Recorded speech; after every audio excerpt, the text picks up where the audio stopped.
Hey man, it's good to be here, ready to talk about Captain Marvel. Actually, ready to dismantle it, but Ooh, we went to smoke early.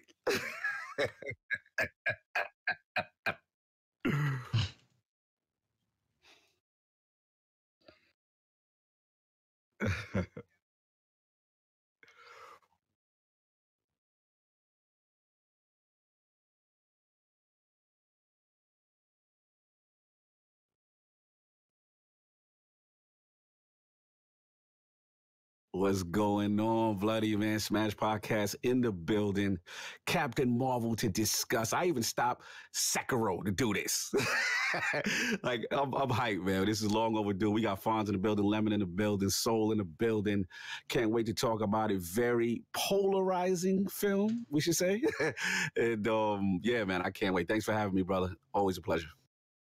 Have you on here, man. It's always great to have you out here. Oh, it looks like there was a little bit of an issue with the microphone on my end. Hopefully this fixes it there. But of course, we have our returning champion, the acidic assimilator himself, the legendary Lametheus, 108 Dragons TV in the building. What's going on with you, Lemon? Life is good, man, and I'm definitely gonna come from a different perspective with this Captain Marvel. I'm excited, but I'm gonna tell you this: I don't give two shits about the character.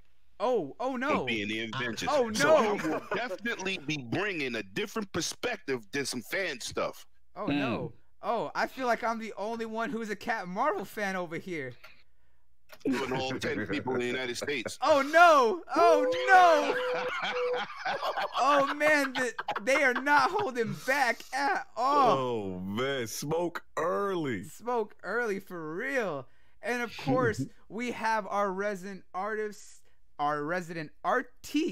really, the man who's always causing smoke in the background. He's trying to get his clout and running all the bad things going on, but the man's always doing work. What's going on with your Soul King? What is good, y'all? You know, I'm just ready to get into these topics. I think I'm gonna agree with a lot of people on, Captain Marvel. It'd be surprising. Oh, okay. Interesting. Well, we see that we're gonna have a full Captain Marvel bash cast over here. I'm not gonna bash it, but like I can understand a lot of people's points. Oh yeah, definitely. And of course, guys, you already know who it is. Bloody Knuckles, aka the Gothic Gamer, and your resident anime king. You're on the channel, and I want to thank everyone for stopping by. Tonight is going to be lots of fun, and I'm glad everyone is here. Oh man, Fonz, me and you've actually been talking for a hot minute trying to get you out here, but we just never actually got something that you were ready to come out here for. And of course, Cog, you always come out and always learn a little something every time you stop by. So it's always good. And of course, Lemon, you've been on multiple shows, of course, and you always have fun out here. So it's always good to have my returning guests. But great thing just to always have new guests on here. So Fonz, it's great to have you out here for this one specifically. So let's get into this topic. Captain Marvel has finally made her debut into the MCU, and it has been one of those ones where some people really like the film or, really hate it, And one, I will say, I did enjoy the film. I did enjoy it. I did like the story that's set up. I did always like the Skrull and Kree war. I didn't like some of the changes they did. And I feel a lot of people's complaints specifically with Brie Larson's acting in the character. I definitely felt in the first half she was very stoic, didn't really show off until come the second half of the film, and we really kind of see her like get into the role. And I've always been a Captain Marvel fan. Captain Marvel has always been one of my favorite Marvel superheroes, especially when it comes to the heroines. I've always found her flaws in the comics a lot more in depth and very interesting. They didn't really give her that much in the film, which is what kind of soured it a little bit for me. But I did always really like Captain Marvel, and I see where they're going with the character, and I think that she can really grow into it. But a lot of people were just straight out the gate, just no. How bad they didn't like her, just no out the bat, get her straight out, no more. And Fonz, I know you're raring to go, and as I said earlier, you actually did a video, especially talking a lot of the pre-show politics coming from Brie Larson before the film came out, and your thoughts on it. And this film was actually so bad that it kept getting pulled and flagged by Disney themselves. So I kind of want to get your thoughts on this, because if people that weren't able to see any of that video, I want to hear where you're coming from. The thing is like, I go into all these Marvel movies without judging the actor. I try to separate the actor from their political views or their ideologies, outside of the movie or whatever. And especially when it comes to comic book films, I'm a big fan of them. I love them. It's like seeing my childhood, come to life on screen. Mm-hmm. So, I went in with no real bias or anything. I wanted to see a movie. I take that back. The one thing I did is I went into this movie and I didn't like the fact that Captain Marvel was in this storyline. Okay. I didn't like that they added her instead of, say, Adam Warlock. So I had that prejudice against it. But outside of that, I was like, hey, I'm going to give it a shot. So my wife and we watched the movie, and I came away with it just feeling like the movie itself just needed more time or more effort put into it. The writing to me was really not there. It was bad. I felt that that it felt like it was shoehorned in, that basically this movie was just a rush job to throw a powerful female character in there because of the success of Wonder Woman. I felt like that's what they were going towards. And that's what Kevin Feige was even saying. They wanted to make their own Wonder Woman. And I'm like, you can't just force those things sometimes. Wonder Woman happened naturally, She was part of that universe. Captain Marvel is not part of this story at all. Like, the Infinity War, the Infinity Gauntlet, she has nothing to do with this. So I felt like it was just... it was just wrong. It just didn't feel right. The movie felt like a Marvel movie. It really did. It just didn't feel like it went along with this time period. It didn't flow with the rest of the Avengers movie in this story arc. Okay, that's the way I interesting. That's the way it felt. Okay, that's very interesting. I could definitely see that, and I definitely agree that it did feel like she was kind of shoehorned in. And don't get me wrong. Again, I'm a heavy Captain Marvel fan. I love Captain Marvel. Again, she's one of my favorite female superheroes in the Marvel universe, and she's one of the most powerful for a reason. But I agree that the way that they added her into the story, the way that they wrote the story. I have to say that you are a rarity when it comes to saying that you are a huge Captain Marvel comic book fan, because that's rare.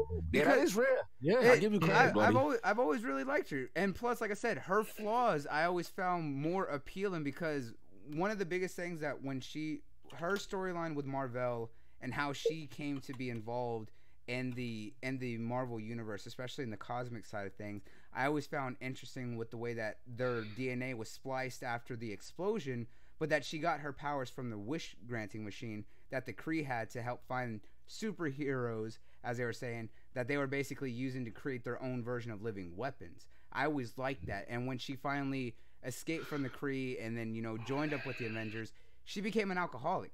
She became a complete drunk, worse than even Tony was in the comics, right? She was heavily flawed in the right ways because of some of the stuff that she experienced. And I liked that. So I always really found an attraction to her as such. Let's go ahead and call a spade here, though. We're talking about the story of Miss Marvel, not Captain Marvel. Oh, yeah, Miss Marvel. Yeah. And that's another issue I took with this film. This told the story of Miss Marvel, not Captain Marvel. Absolutely. I agree with that. Like, when she comes out, I know that they're going to give her the name or something later, but I agree because of the fact that one of the biggest things is they already changed the storyline of Marvel. Because she did they they majorly changed the entire Marvel is in the she, so. I didn't care that Marvel was a she. That's perfectly fine. I don't mind that change. It's the fact of that Marvel had no significance into the way that she got her powers. Right, that was one of the biggest changes. When Kevin Feige said that they weren't going to use the wish granting machine origin story, I was like, okay, interesting. What are they going to do? When they showed how they did in the film with the fact that she got her powers from the explosion from the Lightspeed tech engine, I can understand that. I mean, I can understand it. It wasn't the best way to do it, but I can understand why they did that. But the thing is, it felt hawkish. It did. And that's because of the fact that, one, it didn't say how she got the Kree DNA anymore, because of the fact that the reason she got the powers was because of the original explosion that when she was testing. Question. Yeah. I got a question. I don't really remember, but was her blood blue? Yeah. Marvel's was blue. Yes, absolutely. No, I'm talking about. Yeah. Blood was blue. It was blue. It was blue. And the reason why it was blue is because they explained that Jan Rog had given her a blood transfusion. So that's how they're kind of that's how they did it, was that she had the mix from Jan Rog, which was remember him saying, "My blood is in her." It's like whose blood runs through your veins? It's my blood. But let's pick that apart for a second, because you mentioned that she got her powers. I didn't like that she got her powers from the Tesseract, because from what we see in this movie, where we're going into it, we're looking at a normal human being able to absorb the power of the Tesseract when she exploded. Well, nobody else was. Yeah. So it was a modified engine using energy from the Tesseract, but it wasn't the entire Tesseract itself. That's the big thing. So that's why she was able to absorb the ability of photon energy because of the way that the engine was. But I agree, was how the hell was Marvel able to set up an engine using photon energy from the Tesseract without having the Tesseract there as the dedicated engine itself? Yeah, I thought it was weak. It was a weak way to give her the power. I mean, I would have rather seen Marvel shield her from the explosion, like the comic book in a way, and get that DNA from Marvel transferred over to, just like it did in the comic, at least show us that. But no, in my opinion, the way they showed Wendy Lawson, aka Marvel, they made him or her look weak.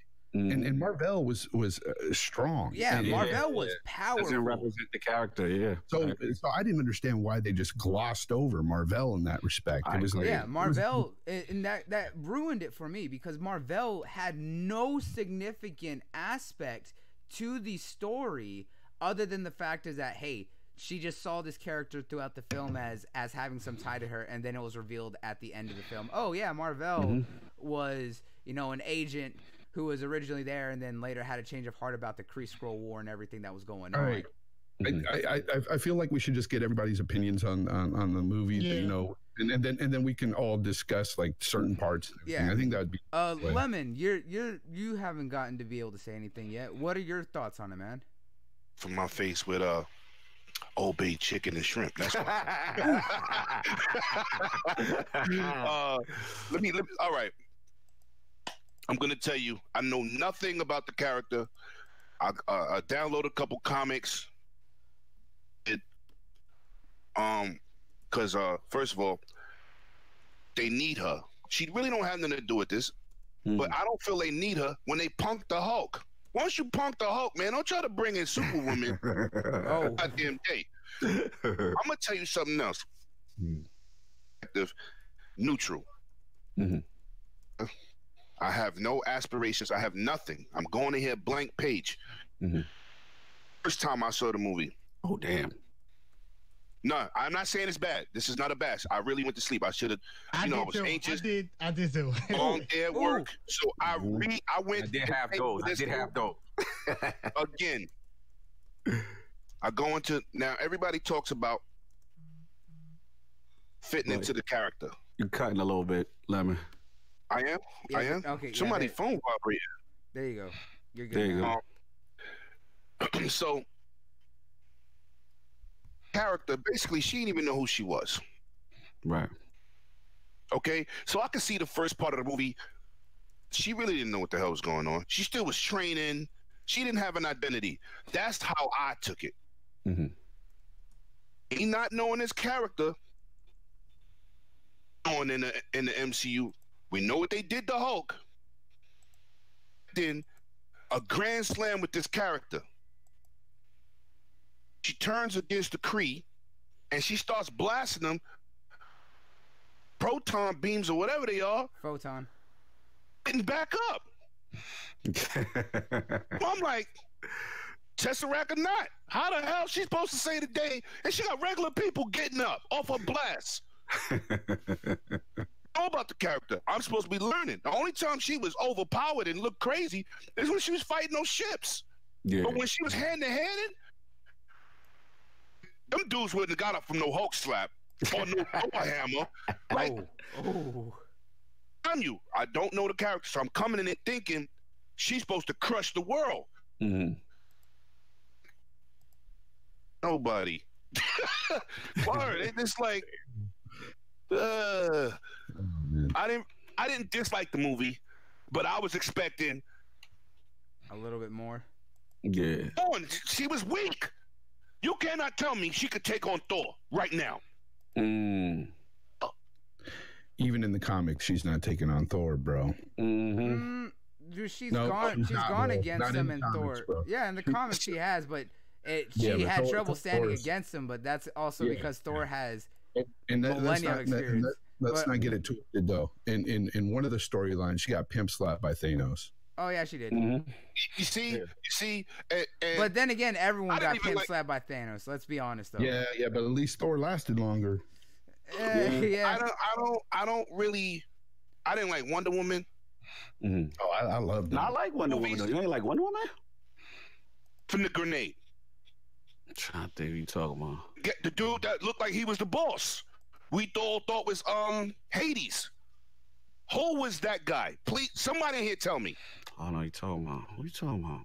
Main boss before they got to Hades. Oh, I know what you talking about. Who was that? Yeah, I'm forgetting the name. I know what you're talking about. Nobody knows.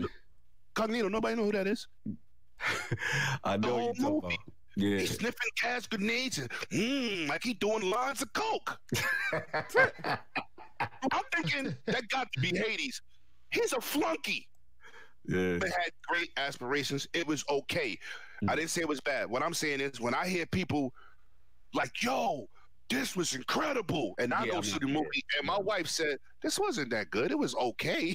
I think it was more like woman power, which I'm for. But what I'm saying is when you go in there with a neutral thought, and I'm like, okay, it was all day. And then when we thought she was going to fight the boss, nobody can explain who that guy is. Oh, snap. I'm just saying, the boss fight was incredible. Remind me of The Last Matrix. Okay? I dig it. But the movie was not that good. It was all right. More people, I heard amazing. This will knock your sock. No, no, it won't. I'm with you on that. And the same thing with Captain Marvel. That's just how I feel. I mean, I wanted my socks knocked off. Mm-hmm. I want to have belief that she gonna come in here and smack some Thanos ass. Get in line behind Iron Man.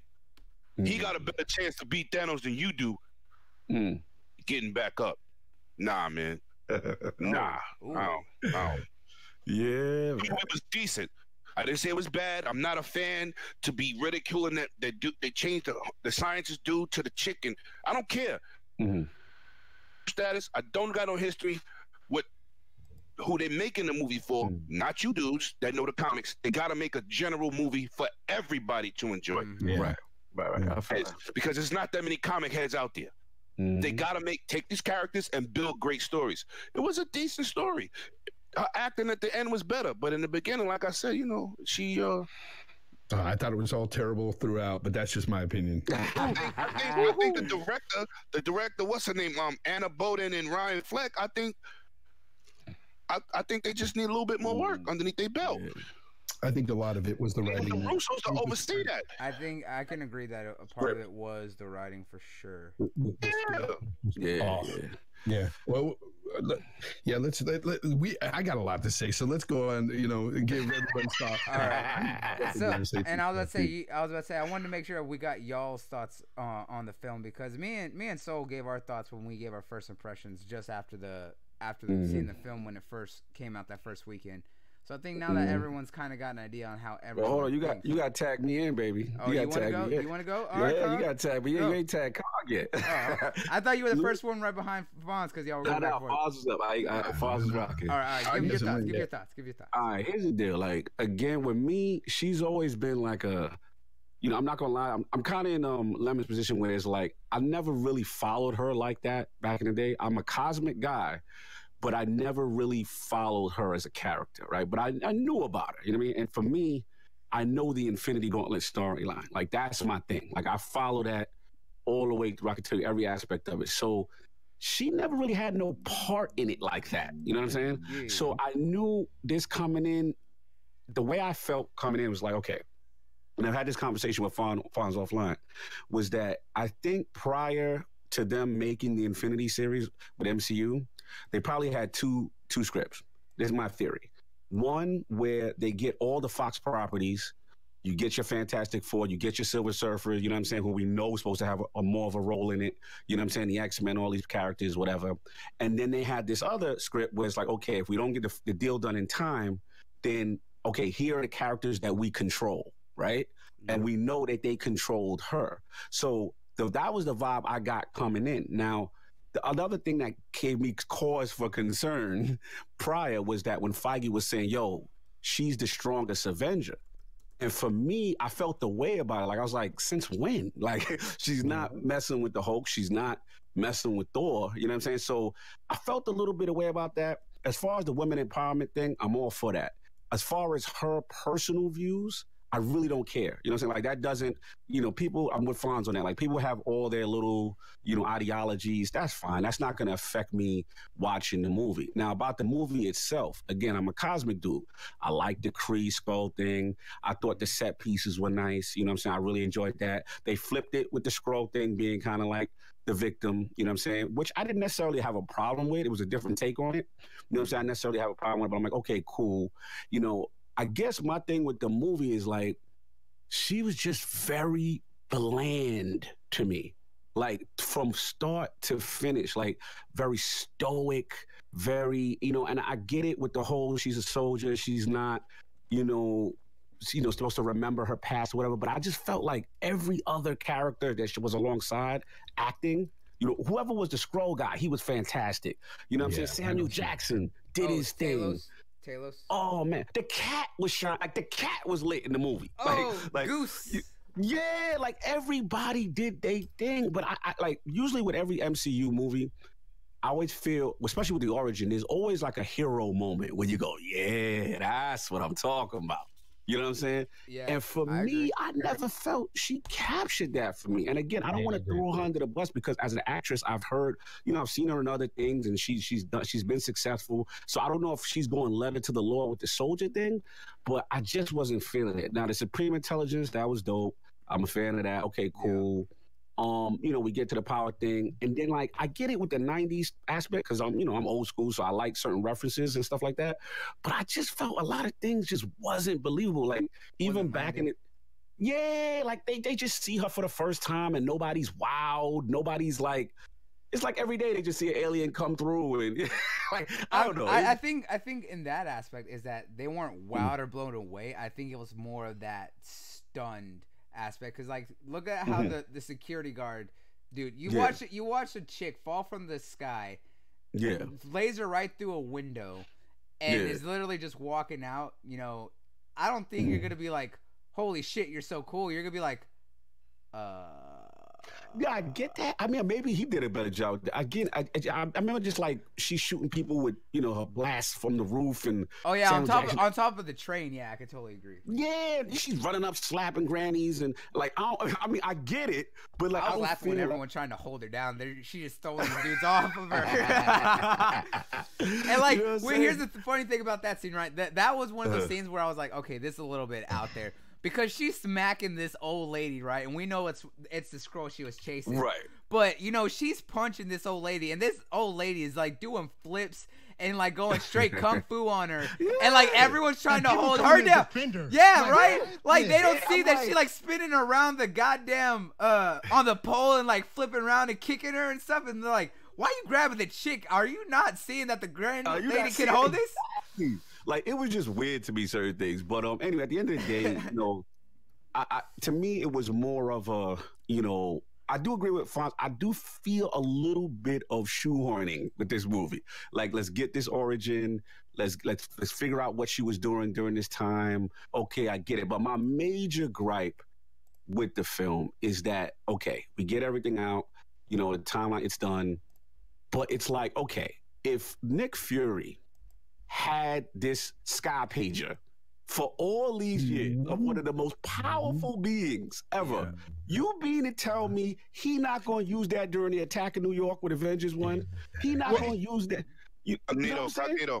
We're not going to do that. We're going to do that. We're going to do that. That's at the end of the day, I'm not trying to hear it. Listen, bro, at the end of the day, the Earth is under attack. So he going to sit there and say, nah, fam, I'm not going to use this. It's really weird. It's really you can do it. The funny thing about it, even the funny thing about it, when you're talking about like Thanos going around fucking things up, why didn't she hear about Thanos going around like destroying people, worlds, playing like what is going on? Like, why wasn't she notified ahead of time? Why wasn't she notified ahead of time? Or why didn't she hear anything? The thing is, she should know about Thanos just from the screen and scroll. Like, she should know about these things. That's the one thing. To know that this movie is shooed in. You know what I'm saying? At the end of the day, we get it. You know what I'm saying? They got to give an origin story. But if you really look at the timeline, it's tacked on writing. I get why, you know what I'm saying? But it's tacked on. Go ahead, Fonz. I hear you going. I know what I was going to say is that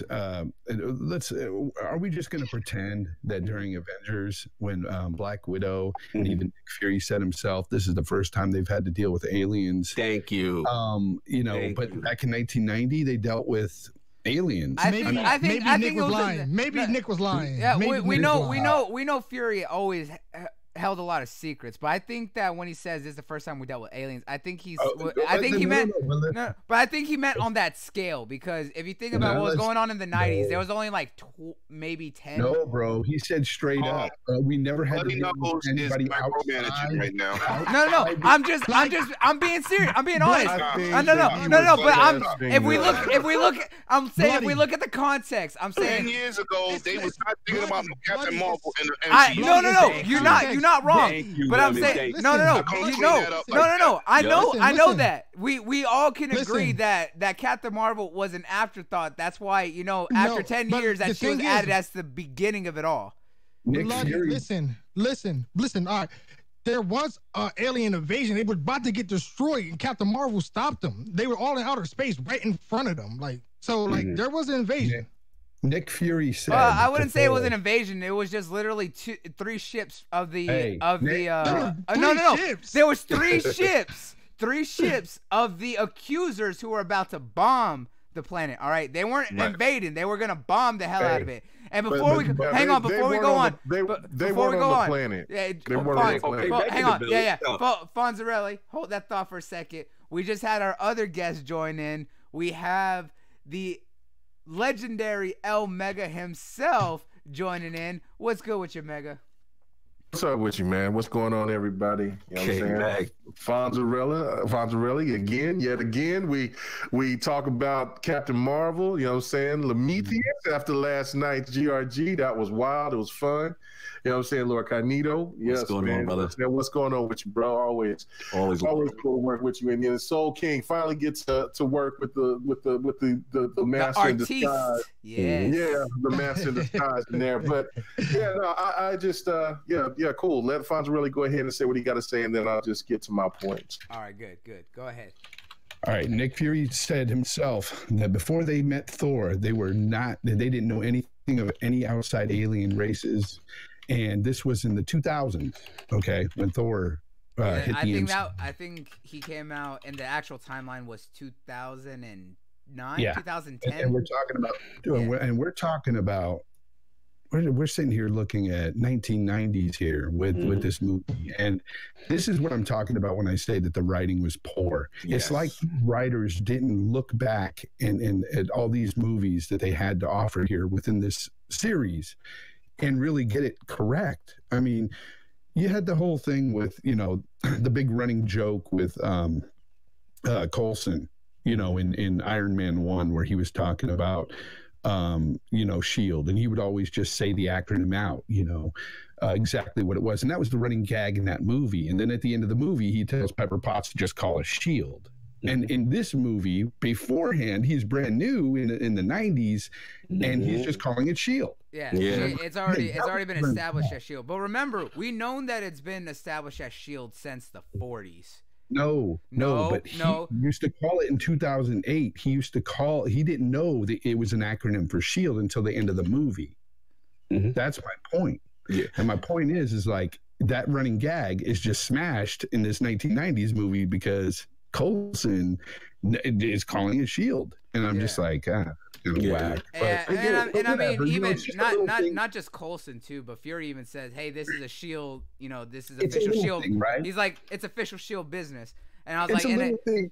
But here's the thing: it's just a tiny little thing, right? It shouldn't make that much of a big deal. But when there's a bunch of little things like this strung throughout the movie, it breaks continuity for me, and it makes me mad. And like I'm like, do you guys not know your own films? I mean, they take liberties with a comic book source, and I get that they take liberties with that, but their own source material, these movies, you don't break them. I can agree with that, and I think part of it is because of the fact that while they have a plan, I would say this: Feige is a man who knows the comics. He knows what they're doing. He knows what changes they're going for. He don't know. No.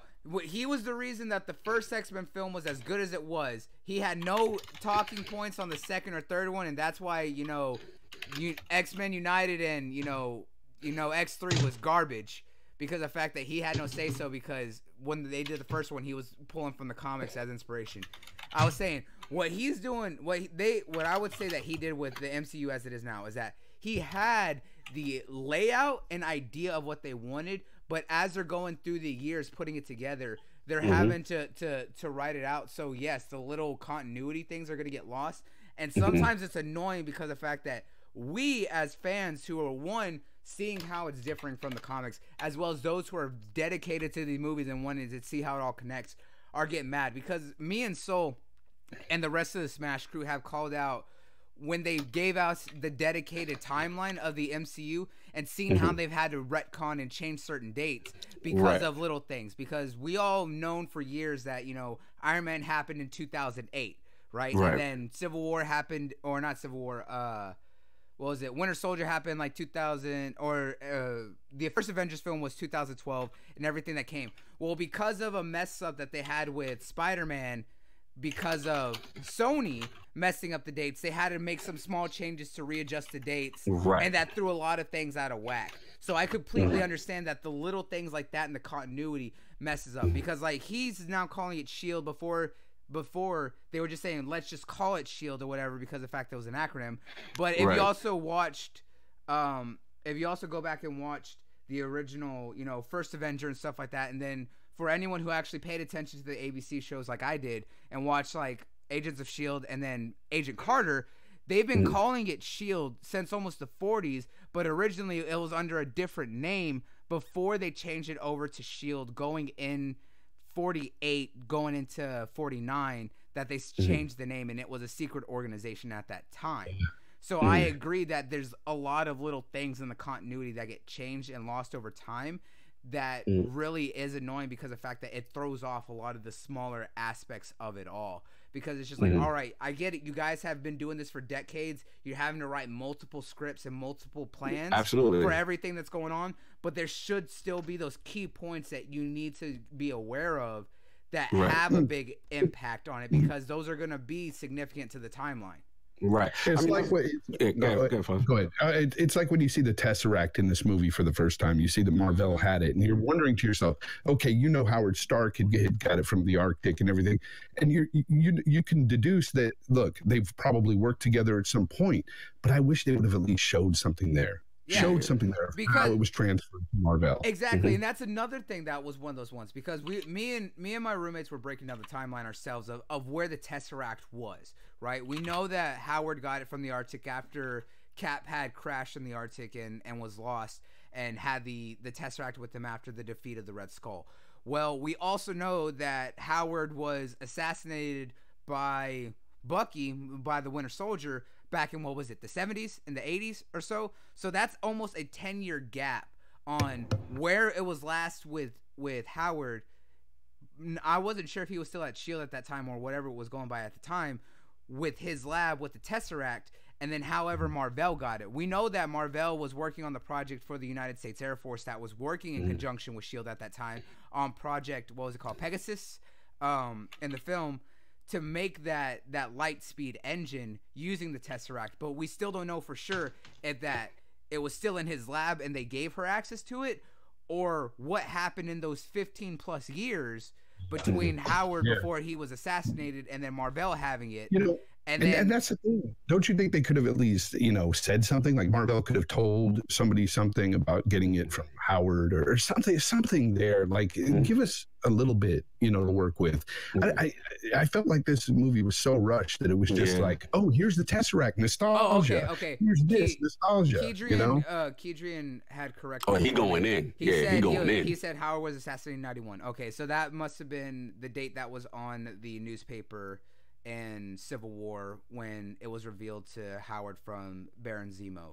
I was trying to remember the date, but I knew it was somewhere around that time. Okay, so that puts it about a 4-5 year gap between where Captain Marvel takes place, from where Captain Marvel picked up when she was still in the Air Force with Mar-Vell before we found her in, what was it, 96? It's probably less than that, because she probably had the Tesseract at some point right away, because building that engine and everything would have taken time. Yeah, definitely. So, I mean, it just show us something. That's all I was asking for. When I saw it, I was like, okay, so how did she get it? Like, what's going on here? Yeah, and I know this for a fact, and I'm gonna say this, but I can't say any names or anything on this, is that me and Soul, we have a special connective. For anyone who saw my picture when I went to go see the film, we have someone and know someone who works at Marvel, who worked on Captain Marvel, and we did get a little bit of information. I got a little bit of information from this person, and he did say that there was almost like 40% of the film that was cut because they were trying to re-edit things. Of Captain Marvel. As part of it was reshoots, part of it was stuff that was cut because of runtime and stuff like that. And some of what he said that was cut did help to explain a lot of that. And I don't know if we're ever going to get that aspect. Part of it was butt doubles too. I understand, but none of that makes any difference to me. Oh, yeah. What I saw on the screen was what we got, and it was a shitty written movie. Period. Marvel Blu-ray is the Richard Donner version. That's what we gonna no. All right. The only movies I would put below this is The Incredible Hulk with Banner and Thor: Dark World. Wow. Damn. I won't say it's on my bottom half, though. Yeah, it's on my bottom half. Oh, no. All right. The problem it can't be below Thor: Dark World, or that. Ooh. Yeah, it was trash, too. Yeah, no. I was about to say, this is better than Thor: Dark World. Sure was. Yeah. Just because Thor: Dark World. I own it. Look. I'm gonna say this. I'm gonna say The Incredible Hulk with Edward Norton is bottom of the barrel because oh my god, I hate Edward Norton. I love that Hulk movie. I love that. I do not like Ed Norton as the Hulk. He does not. Like Ed Norton as no, he does not have the personality. The movie was good though. The action was dope. I won't deny that. But God, Ed Norton does not know how to play the nerd at all. He played such a cocky asshole. That's not Banner. Banner is completely timid. Banner had different personalities, so it doesn't really matter. But later on, but not when he first got the Hulk. He was a timid, little whiny dude. I was like, he was a nerd, right? I was like, the way that Mark Ruffalo plays it, that's the Banner that I know from the comics. He plays it perfect. Yeah, I like him best. But that Hulk movie was good. Oh, the action. Don't get me wrong. I liked it because I did like the Abomination. That was that was a great film. But I was like, the rest of no, that's one of those things. But before we go breaking down any more aspects of it, before we start going in more on this, I was like, Mega joined in late, but I want to get his thoughts on how he felt from the film and stuff like that. Because Mega is doing double duty today. He just finished next and hop on over here, and I want to get his thoughts so that way he has a minute to talk. Mega, tell us how you thought about the film afterwards. I mean, I liked the movie. I thought the movie was cool. It was just like what I said earlier. This week was basically, I enjoyed the movie more for the fact because my old lady loved the movie so much, in fact, that she went back and watched the movie twice within the same week, and that was the thing for me. It's kind of like I looked at it as in the same sphere as a person of color could look at. You know what I'm saying? This movie was for women. It was to bring a different audience into the movie, where DC brought in a strong woman audience because of Wonder Woman, and that's where I think where Marvel took it. And even though the inconsistencies of time and place, things like that, I didn't even think about any of that. So that's good looking out, Fonz. But again, this movie was for a different demographic and to pull in a different audience of person, just like how certain video games will pull a casual in, and that's what Captain Marvel did. It's like for what we were discussing earlier was basically like when you see us go out there and we want to see the tie-in to where it all ends up for in game. Mm-hmm. This movie got more watched by probably more women at the end of the day because they felt like that movie was a part of them. And that they could feel that they could relate to that story. As for me, as everything goes in, no, it wasn't. I put it in the middle tier. Mm-hmm. As for all the movies that's come out for the MCU, it's definitely better than It's better than every Thor movie except for the last Thor, than Ragnarok. It's better than, in my opinion. It's better than, and you could even put it as better than Iron Man 3. So it's better than the Captain America is my dude. Like I got Captain America shit all over my game room. Team Cap all day. Yeah, I'm all Team Cap, but the first Avenger was not hot to me. So I mean, you didn't like First Avenger? I honestly really like First Avenger. I hate First. I'm gonna Maybe I see First Avenger in a different light because it wasn't a superhero movie. Right. World War II, it was a World War II film with a superhero in it. I think that's the way I viewed it. But that's who he is. Remember why they created The super soldier Captain serum. Yeah. America. Yeah. He was trying to recruit people to join the war. No, absolutely. Look, it was necessary for the continuity, but I mean, I just didn't dig it. Like, I understand. It was one of those things. It was all right. It was all right. My thing is, like, I just like wanted them to hurry up and get him to where he's at now, so I could enjoy him more. Like, Winter Soldier is my way. Winter Soldier is in the top 3. Yo, Yes. Winter Soldier, no and like doubt Civil it. War are some of the most perfect films in the MCU, Facts. I would say especially Winter Soldier. Oh, Winter Soldier is absolutely top tier. It's the best. It's the best written. Yeah, Marvel from I will start to agree with finish. that. Because I don't even like Cap like that. That's not my guy like that. But that movie from start to finish hits the ground running. And his movies got better as they went on with time. Yeah, I like that, John. Well, And you saw character development with him. Like, you know, it's funny you say that, Dragon. The movies got better as they went on. It's true, but is this the start of the downfall for Marvel with Captain Marvel? No. Let's just keep it real here. They got movies in the top 10 of all time money making. Yeah. You see, I agree with K Mega with bringing in the women demographic, but you make $2.7 billion, $2.5 billion, 2.1. There's a lot of women seeing it. I think K Mega's lady wrote those lines. You know, but that's my guy. Oh Hey, no. That's my guy. I'm really nervous. I'm But nervous after for the 2.0 future. billion, who you need to pull in? That's damn near the whole planet. But I'm nervous for the future of the MCU only because we are going to be losing some actors that have portrayed these roles for years now, and they're going to have to come up with different actors, recast and stuff. We saw what happened with the X-Men franchise when they recasted those guys. Not very good. Well, here's the thing. I totally disagree with you. Yeah. Oh yeah. Fonzarelli. No, K Mega. I'm letting you go off on this one. I was saying Fonzarelli. I was like, you said the wrong thing because K Mega is the X-Men man right here. So this is gonna be even better. Go Mega. Go. Look, this is the thing. Like right here is that First Class. First Class kind of revitalized the X-Men franchise. Yes. Then Days of Future Past set the tone to where when everything else has come after with any X-Men film has been mediocre or even to the point of being like just not good because of what those new actors have done has come to bring to the table. But one point I just want to just keep talking about Captain Marvel is that when I came into the movie, I only knew so much about Captain Marvel. You know what I'm saying? I mean, like that, I wasn't going to get into the whole logistics of what's the deep, what's deep. I only know so much, but the thing of it with me is when I came into the movie is that when you go into the movie, did you appreciate it for what it was? Did it tie into what is going to be the super movie?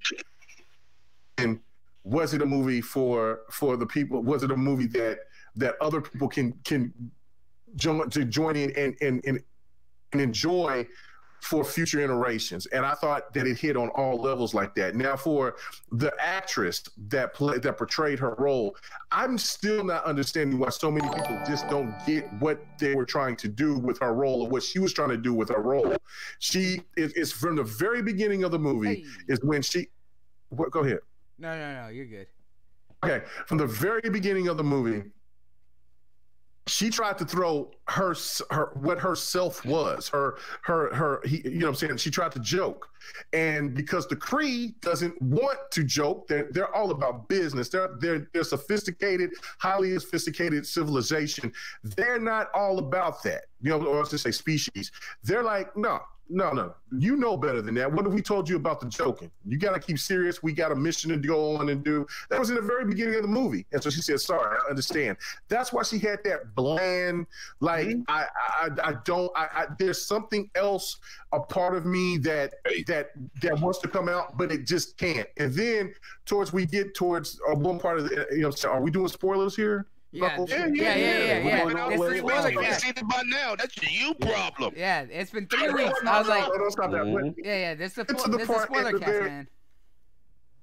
at the very end where she is, and I think that's exactly where my old lady was just digging it. At the point that she says, "I'm tired of holding back. What can I be once I become myself?" And it took her homegirl to get her somewhat back to herself. She's still not fully back because she still she still cares about where she came from as a Cree. She still feels that is her true life, but she still has to get acclimated back to who she actually was as being a human. And once she tore that shit off her neck and then she let it go, that was the empowerment of pretty much everyone out there that felt like, look, I keep holding myself back because somebody keeps telling me that I can't do it. And then that's when she turns into the Super Saiyan pretty much, and then she starts kicking ass. So that to me is like, I don't understand why. I can agree with that.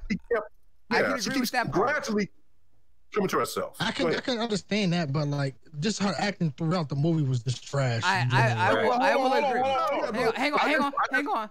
But Mega, I do agree that scene was powerful for that reason because it did give her a little bit more emphasis on why she does the things she does. Start seeing her get a little bit more swag when she got around homegirl and her daughter. Like that was the whole thing about it. Like you start seeing her gradually and I guarantee you in Endgame, she's going to be a completely different person because she's been 20 some years of being herself and knowing who she actually is. Yeah. So I got her acting's going to be different. Oh yeah. Like I said, that she's going to grow. Hold on. Okay. I want to say this. Now, for all y'all in here, except me and K Mega, you see what he said. He said, and he wasn't here when I talked. He said exactly what I said. Right. It was like in the beginning, she was bland. She didn't know who she was. It's like an identity crisis. At the end of the movie, it's a whole different character. Yep. But for you guys that know the story and y'all feel in certain ways, certain things tick you off, it kind of give you a negative taste in your mouth. I get it. But here's the thing, like I ain't know the story like that. I told you I don't follow like that. That's why I've been saying. That's why I've been saying I'm the only one. Yeah, I'm the only one here who knows Captain Marvel. I really don't care about Captain Marvel. Yeah, I do. It's just. That's what you told me you love the movie Bloody. This is what you said to me in it. I love the movie. But then when somebody says some crazy shit, you're like, yeah, you're right. No. Because I said I love. No.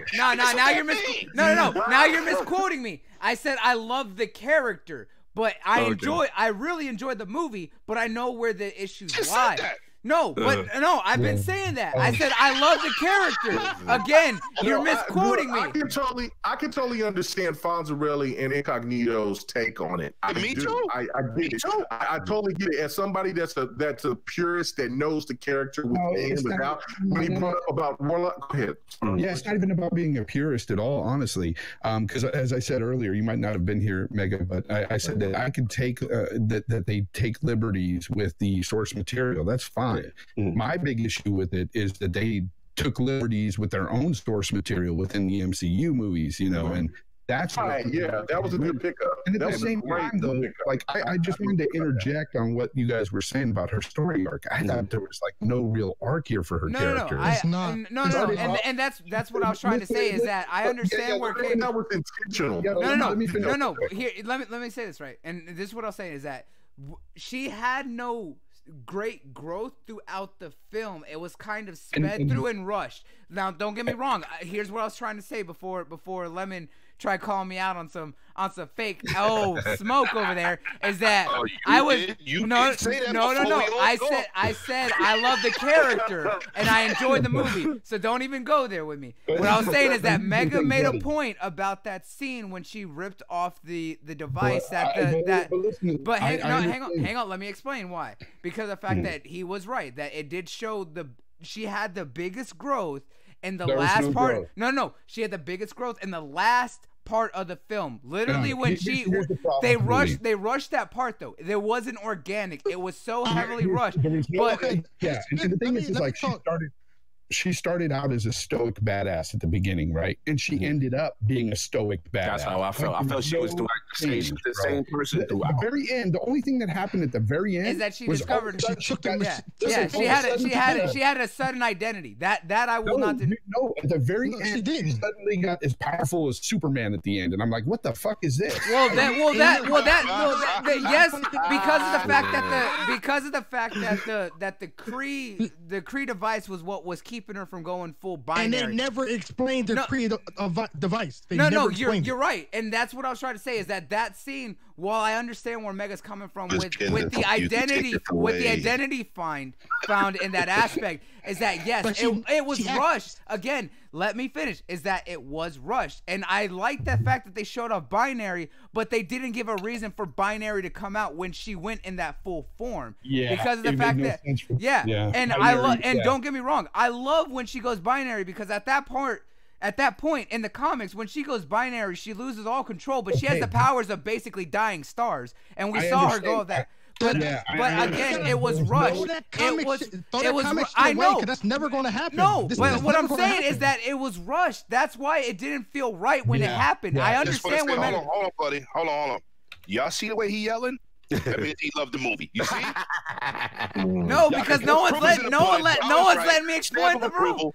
No, love the movie though. I do love the movie, but I know where it's wrong. But I think what we're all missing. But I think they're missing at the end of the day. I think what everybody is missing is that because she turned she does have like this crazy like Superman type of thing. What the MCU is now trying to present and trying to come to is that they're going to have to call on her when shit gets really big because they're going to have to go to bigger and stronger enemies, intergalactic enemies that's going to be coming to the MCU. The one thing that I think that was Fonz really that said that he was worried about the future of the MCU. Yeah, I think about it. Really. Well, this is where I could pull out a little bit of background knowledge. Hang on, no, this is where I could got a background. Okay, let Mega talk, bro. Let Mega talk. He having an information orgasm. No. I just want to. I mean, you can correct me if I'm wrong. I'm just going about off of just what I'm feeling internally about this.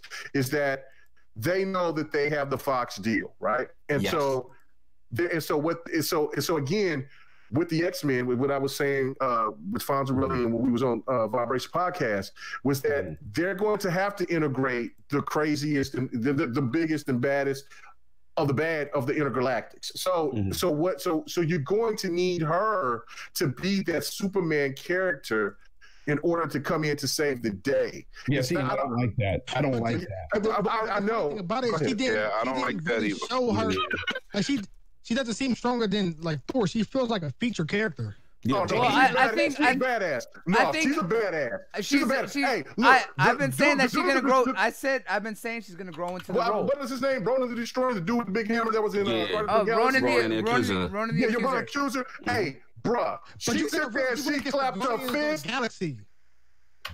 She clapped her fist he pulled out. And dude said, bruh, we'll be back. You think he ain't with that smoke. Yeah, he's like, we'll return. He's like, we'll be at. Yeah, he's like, we'll be back. Yeah, we'll be back. That's one of the best. By Star Wars. No, they said.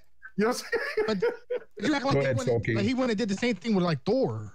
Or anybody. Yeah, hey, you know, right. One of the things I had a problem with was this character arc that really didn't hit for me, because at the very end when she did go freaking Super Saiyan and go binary, there was no real build up to that, and all of a sudden it's like she could fly, and that's what I was saying is that while I as a comic book lover and someone who knows Captain Marvel, I was excited to see binary. But I hated the fact that they just pulled it out of their ass. Yeah, because let me jump in too, because my thing with that is like another problem I had with the film is when you watch most origin stories, there's usually a character that kind of represents the viewer who doesn't understand the superhero's powers. They did a terrible job of understanding what really can she do. And then it's like you said, when she goes binary, it's like, oh, now you can fly, now you can do all this stuff. There's no explanation. It's just thrown at you. And now they spoke to Feige afterwards, And because I see what Fonz's concern is that absolutely a lot of people going to feel that she's going to come like as soon as Endgame come and slap Thanos and it's going to be over. But the reality is he's trying to say now that they wanted to show her unleashed and that she has an Achilles heel and they're eventually going to get to it. But I just felt her movie itself did a bad job of explaining her abilities. That's all. I absolutely didn't explain her abilities at all. No, they literally gave one explanation, and that was literally all of a 2-second line was when they were sitting in the bar and she was questioning Fury, and she shot the jukebox, and he's just like, "What was that?" She's like, "Photon blast." Stupid. Yeah, literally it was just like it's a photon blast. They can't do that. And I was like, okay, well they said you just reminded me of something. You reminded me of something in that scene. So in that scene, they're talking about how the Kree do, how they ask questions to each other to find out if they know their own past. Well, she just met Nick Fury. She knows nothing about him anyway. Exactly. So exactly. Literally, the way that they got away with it, she was just like, it was just literally to ask something so bizarre it couldn't be made up or whatever. And I'm sitting here like, that doesn't make sense. He can make it up. Yeah. I think we're all missing the point here. This movie, to what everybody want to get to next month. Yes, you know what I'm saying? Like, we're giving it more energy than they possibly figured it was gonna get anyway. But the reality is, if you think it wasn't needed, though, if you really look at it, like everybody went to see this movie because of Endgame. Absolutely. It was literally shoehorned in. It's the crackdown of it. So what you're saying is it's the crackdown. Yes. It was literally just put in there. Everybody wants to get the Halo demo. You already know what it is. This is the forced purchase, so you can get. Yeah, I'm with you, man. Not just the crackdown purchase, right, to get to Halo. No, this was the Unreal Tournament 2 to be able to play that Halo, that Gears of War 2 beta early. Yeah, now that they're making this money, I guarantee you the next one will be way better. I agree. Oh, absolutely. And I've been saying, like, my biggest hope is that at the end of Captain Marvel, we got to see the potential that Brie Larson has as Captain Marvel. I wanted to grow into the role. She has the potential, but the first half of the movie was so bad. But you're saying yourself, buddy. You're saying bad. Yeah, you're saying, Bloody, that you really enjoyed the movie, but at the same time, you're saying, it's rushed. And here's the thing. Here's the thing. I can enjoy the film, but I can understand the issues with it. Finish real quick. Here's the problem with that excuse. I hate that excuse because we've had a bunch of Marvel movies that had come out and explained the storylines, explained the origin stories, and had a well-developed character.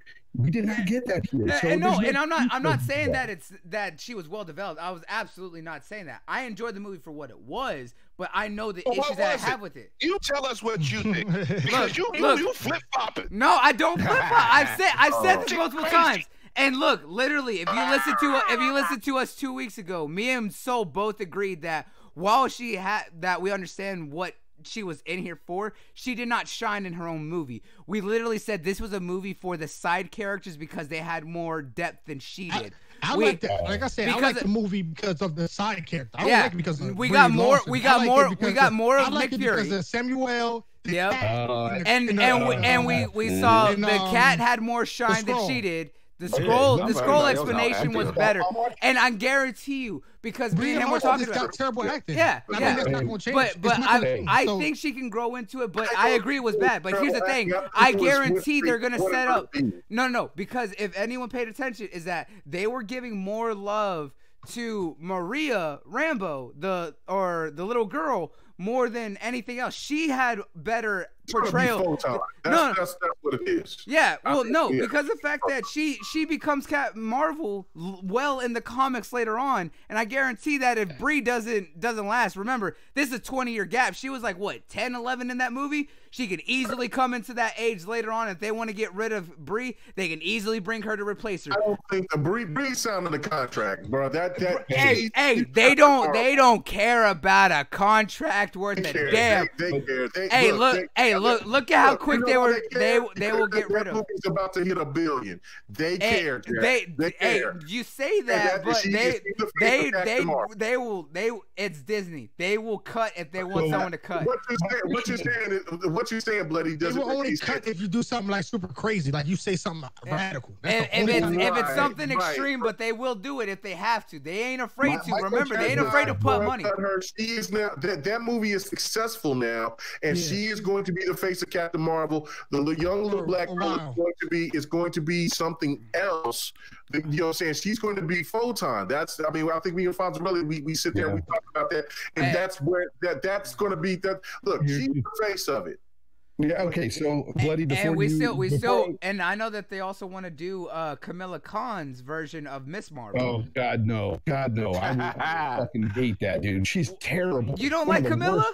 Oh my God, dude. Who y'all talking about? Who y'all talking about? So Camilla Khan is the new Miss Marvel in the comics, and she is a Muslim descent character. Look, all the new comics nowadays, Marvel, Captain Marvel, Miss Marvel, they're written so terribly. They're so awful. I won't deny that. I was like, that's why a lot of people don't like reread. That's why people don't like Captain Marvel. This is for real. If you read the latest Captain Marvel, because I just read it, I swear to God, there's a part in there where Captain Marvel tells somebody else, put some science on him or some shit. And I'm like, what the fuck? Wow. Like, it's just written like a teenage girl, bro. It's terrible. Yeah. Anyway, that's Bloody, disrespectful to these people craft. Bloody, before you interrupt me, just let me finish saying this though. If you wanted to bring a new character into this Infinity War, Infinity Gauntlet, story, why don't you stick to the program and just bring in somebody like Adam Warlock, or if you want to showcase a woman and have a female empowerment, showcase Nebula, put her origin story. Because she has a big role in the comics in this. In this storyline, Nebula. Nebula. I'm sorry, I'm thinking of. See, my biggest thing is that if they were going to introduce, Warlock was teased. He was teased at the end. He was at the end. But we're not going to see him until Guardians 3. No time soon. Yeah, exactly. We're not seeing him until Guardians 3, and that's not coming until James Gunn finishes. And to me, let me ask you this though. Y'all don't think that, for the Infinity Gauntlet people here, y'all don't feel that's a mistake? Oh no, absolutely. I was saying, I said this. No, Cognito. If you go back, and anyone who's listening right now, if you go back to when we did the Spoilercast a year ago for Infinity War, I was saying that when they were doing this, that them not introducing Adam Warlock after teasing him in Guardians 2 is a massive waste, because of the fact that in the original Infinity Gauntlet storyline and again in Infinity War, Adam Warlock was the key to stopping Thanos, because the fact that at that point everyone had already got ganked, everyone got clapped, everyone was getting murked, and Adam was the reason. You gotta remember though, Bloody, Nebula took the gauntlet. Remember? Right. And then she had it, and then Adam Warlock took the gauntlet. Well, but remember, in the comic books, Black Panther ends up with the gauntlet. No. That's well after. Remember, that is after they defeat Thanos and they establish the Illuminati, because at that point it's Tony Stark, Cap, Reed Richards, Black Panther, and then who else is involved in the Illuminati? Because there's 6 of them. No, that's when he had the Doctor Strange. He had an Infinity Stone. Yeah, he's talking about the story where Black Panther gets the Infinity Gauntlet. But there's a storyline after Infinity Gauntlet that after they split up the stones, that each one had used the Infinity Gauntlet at one point. That's what I'm saying, is that's well after. But again, Adam Warlock was the integral part of the Infinity Gauntlet. Yeah, he was a big part of the plan. He was literally waited until everyone was already dead and had worn Thanos out. Yeah, then he sent Surfer out. Yeah. He's I can also understand why they didn't introduce him, because he's too powerful right now, and just the scale of like Thanos is, like how he is right now. Hold on, I gotta jump in now. Adam is powerful, but still he ain't messing with Thanos with the joint. He knows. He took Thanos with the gauntlet. The way they scaled Thanos in the movies is not going to work right properly. Right, but here's the thing. If they do that, it's gonna be basically a Doctor Strange. Here's the thing. This is an entity that they control, though, right? To not have him already established at this point is a mistake. It doesn't make I mean, sense. not necessarily, because they just introduced the Sovereign in 2. So remember, the Sovereign created Adam Warlock as the ultimate evil to counteract everything that the Guardians and what was going on in the Cosmic.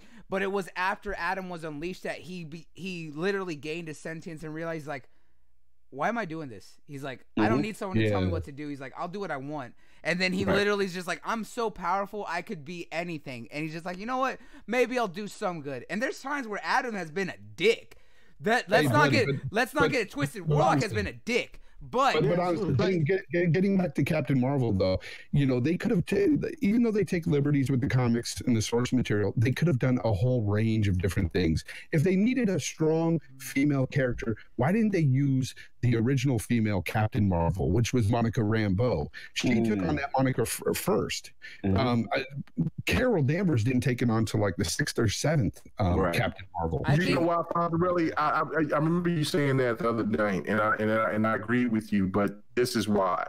It's because Black Panther already came out and it was successful, and then you would bring Rambo in. Having two black characters out, you know, that's nothing's wrong with it. But because here's the thing, her origin story, in my opinion, Monica Rambeau's origin story and where she comes from and where she gets to is much better than Carol Danvers.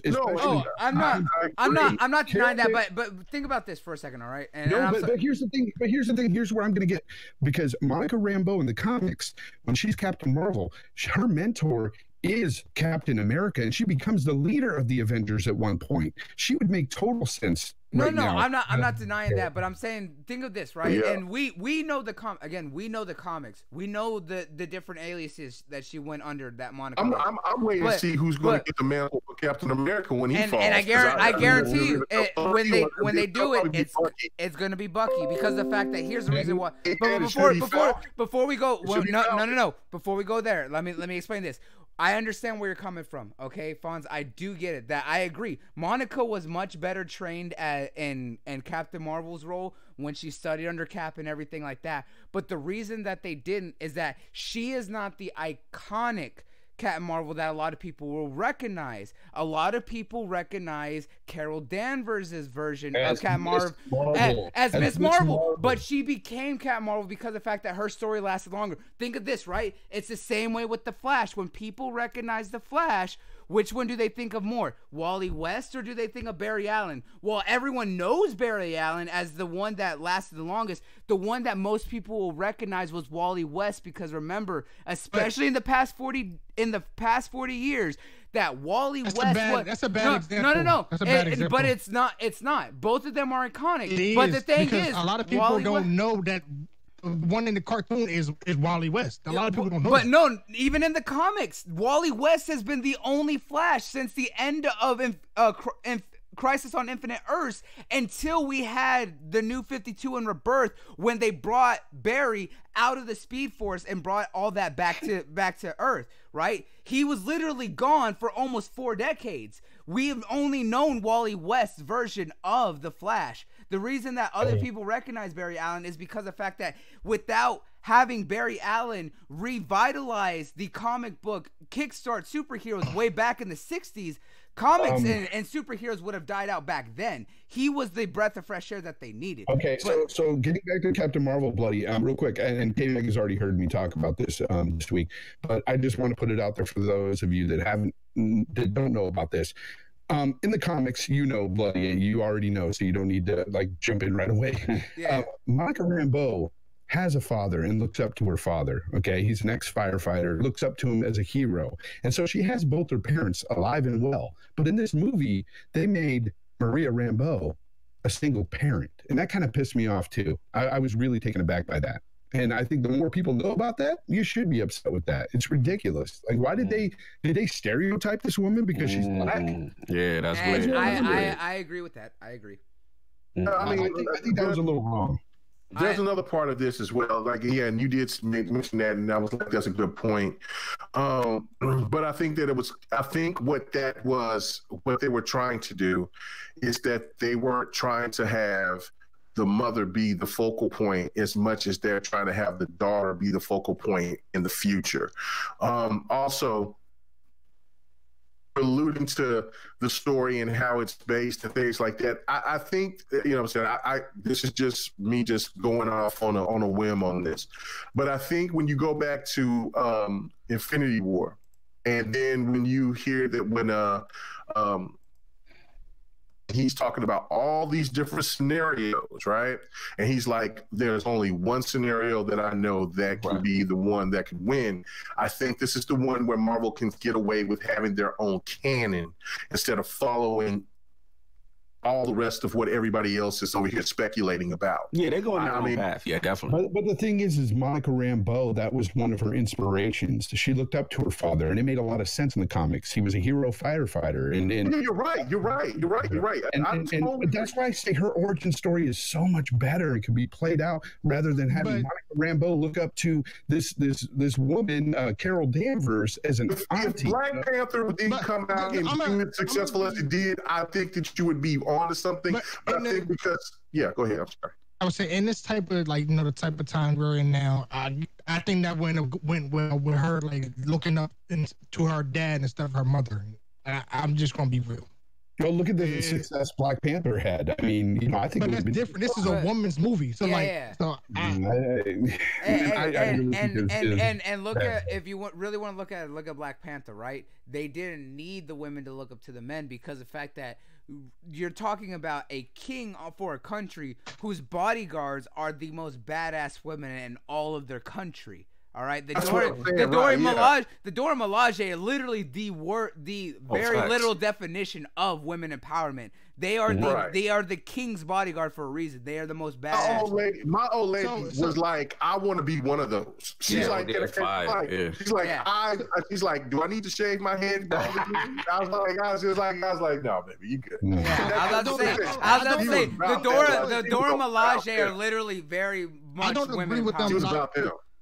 I don't agree with them not having a father, like not having her have a father, but like it's just they just switched the role. The mother is a firefighter and stuff like that. So her mother was also a fighter pilot. But here's the thing: I hope they at least mention Frank Rambeau in another movie or something. Man, I will agree. I hope they do. I was like, because I don't think that Monica Rambeau is gone. But again, you know, part of me thinks this is a whole part of the whole feminist push where they, you know, they don't need no man, so they don't talk about the man. Oh God! But he's right. He's not wrong. This movie was not made for us per se. It was not made for men. It was made for women, and that's where they successful at. And another thing that I will say is that I think that instead of saying that the movie is bad, I think that the movie was poorly edited. Not for us. My wife was playing, bro, and she said, "Why did they turn Nick Fury into a sissy?" And I looked at her and I go, you know what? I thought I was the only one feeling that. I think I can agree with that, but I think it's this event is what made him become a hard ass. They had, and I love Samuel L. Jackson. Where did the transition go from? Like, I love Samuel doing all the jokes. I think Samuel L. Jackson is great. He's an awesome actor, and he did wonderful in this film. But with the script, this material he had to go with, it was very piss poor for Nick Fury. This was Sam Jackson. It wasn't Nick Fury. When he was singing and washing dishes and stuff, and I'm like, this ain't Nick Fury. What are we doing? Nick Fury had to transition. We need to figure out when that happened. Yeah, because that's what he set up in the first Iron Man and going into Iron Man 2 and stuff like that. He was and saying, also, hey, I've been aware of this. When I first came in here, I was listening to you guys talk and say, you know, about what Fonz really was alluded to about the story and what Nick Fury said to the Avengers once Thanos's crew came into Earth. Also, you got to put in mind, Nick Fury is in a way a con artist. He could tell you anything in order to get things to be done his way. He knows a lot and doesn't say a lot. That's the thing. Like how the cat scratched his eye, right? That was ridiculous. Oh yeah, that was. Leave the flirkin alone. Leave the flirkin alone. But no, yeah, I'd rather him got punched by a chick or something. He's a snake oil salesman. He's a snake oil salesman. Your eye gets taken out, right? Your eye gets taken out by this cat. Yeah, you're gonna tell me you're gonna keep this cat? You're gonna keep the cat in your hand? Yeah. where's the cat at now, though? Where's the cat at now? As far as we know, no. I believe the cat is dead because remember at the start of Guardians 2, it was the Flurkin that attacked the batteries. That was the actual form of the Flurkin when it escaped, and I think that was what the Guardians were fighting at the beginning of Guardians 2. Oh, I think that cat is still alive, and that cat's going to be. I think. No. How did it leave? How did it leave? It was on Earth. Yeah, no. That's the thing, because the fact that when the cat coughed up the Tesseract, right? That was before 2008, because the fact that at that point we know that SHIELD had the Tesseract and stuff like that, and that they were in possession of the Tesseract up to 2012 when the Battle of New York happened. We don't know what happened to the cat, though. The cat was gone. The cat's going to come back, bro. The cat's going to come back and going to help fight against Thanos. But then it's going to be weird. Like, it's going to be weird because he could have used that cat when he was on the run that one time. Too. If he had the cat with him, it would have made sense. But the cat's gone. We don't know where the cat is. The cat bailed out somewhere, and the cat's going to come back. I don't think so. Like I said, I think that the cat was the Flurkin that the Guardians. He'd never gonna come back. I'm pretty sure that, like I said, I'm pretty sure that the cat was the Flurkin that the Guardians were fighting at the beginning of Guardians 2. Here's something I forgot about to bring up earlier, but a plot hole that I see in this movie as well. I was thinking about this, and I haven't heard nobody really talk about this at all. So when you go see the Supreme Intelligence, you see the person that's most closest to you. Right? Yeah. Why did you see Marvel instead of Maria Rambeau, her best friend, who she was family with? That made no sense. And that was what was explained. There's no excuse. That was definitely chopped this movie up into pieces. I mean, there's no doubt about it. Part of that is the fact of where the comic book plays into it, but also where like all the cut-ups really ruined it. Is that we know how important Marvel was to Carol, because Marvel again was the one who bonded her best friend that she grew up with. Not they didn't grow up together. They were through the academy. Yes, they did. Together. They said they went through the academy together. Had pictures and everything when they were younger. They grew up together. They were family. Her own dad was an abusive father. When they were younger. They had pictures together when they were younger. I'm pretty sure that they said that she had they pictures of pictures, when they had pictures. They had pictures of when they were kids. No, they just had pictures individually. Yes. But I'm saying they didn't have pictures together. No, if you look through the photo book when Monica is showing all the pictures, it's only pictures of Carol by herself as a kid talking about her dad. I'm pretty sure that she said that they met in the academy. They were together. There was a picture together. Yeah, they were together. I believe so. I think that's one of those things that I might have missed, but I'm pretty sure that that's not even a huge issue. If you know that they were family to her, and that's the closest person to her, that's who she should have seen as the supreme being. Oh no, absolutely. And that's where they were. Exactly. And that's what I'm saying is that as someone who knows, I understand why they were making it Marvel, but that was one of those things that they didn't explain Marvel's emphasis in the film. That's what I was trying to say.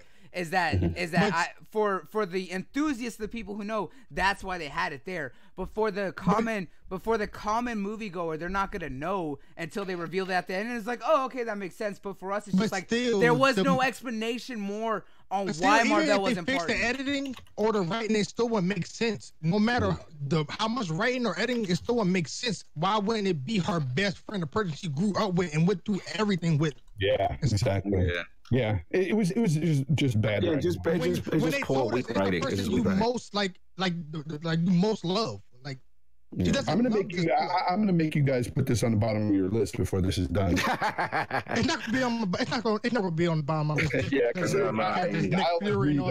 Dark World is the bottom. Absolutely. I say the first Thor is at the bottom for me. Dark World was so boring. It was terrible. It was terrible. I like the villains. I thought that the villains the villains are great. I love the Dark Elves, but my God, did the story just suck because they focused too much on the romance between Jane and Thor, and I hated it. Like, don't get me wrong, Yeah, I like Jane. They try to make it a love story. Don't get me wrong, I love Jane Foster as Lady Thor, but my God, did they put too much emphasis on the romance, and it ruined it because the fact that they ruined the Aether and that aspect of having one of the Infinity Stones. I did not like it. That was one of the ones that I absolutely will tear apart. Like, don't get me wrong, I rewatched it, but I don't like it because of the fact that they put too much. You know, and let's get into the fight scenes in Captain Marvel. I did not like it. I thought subpar.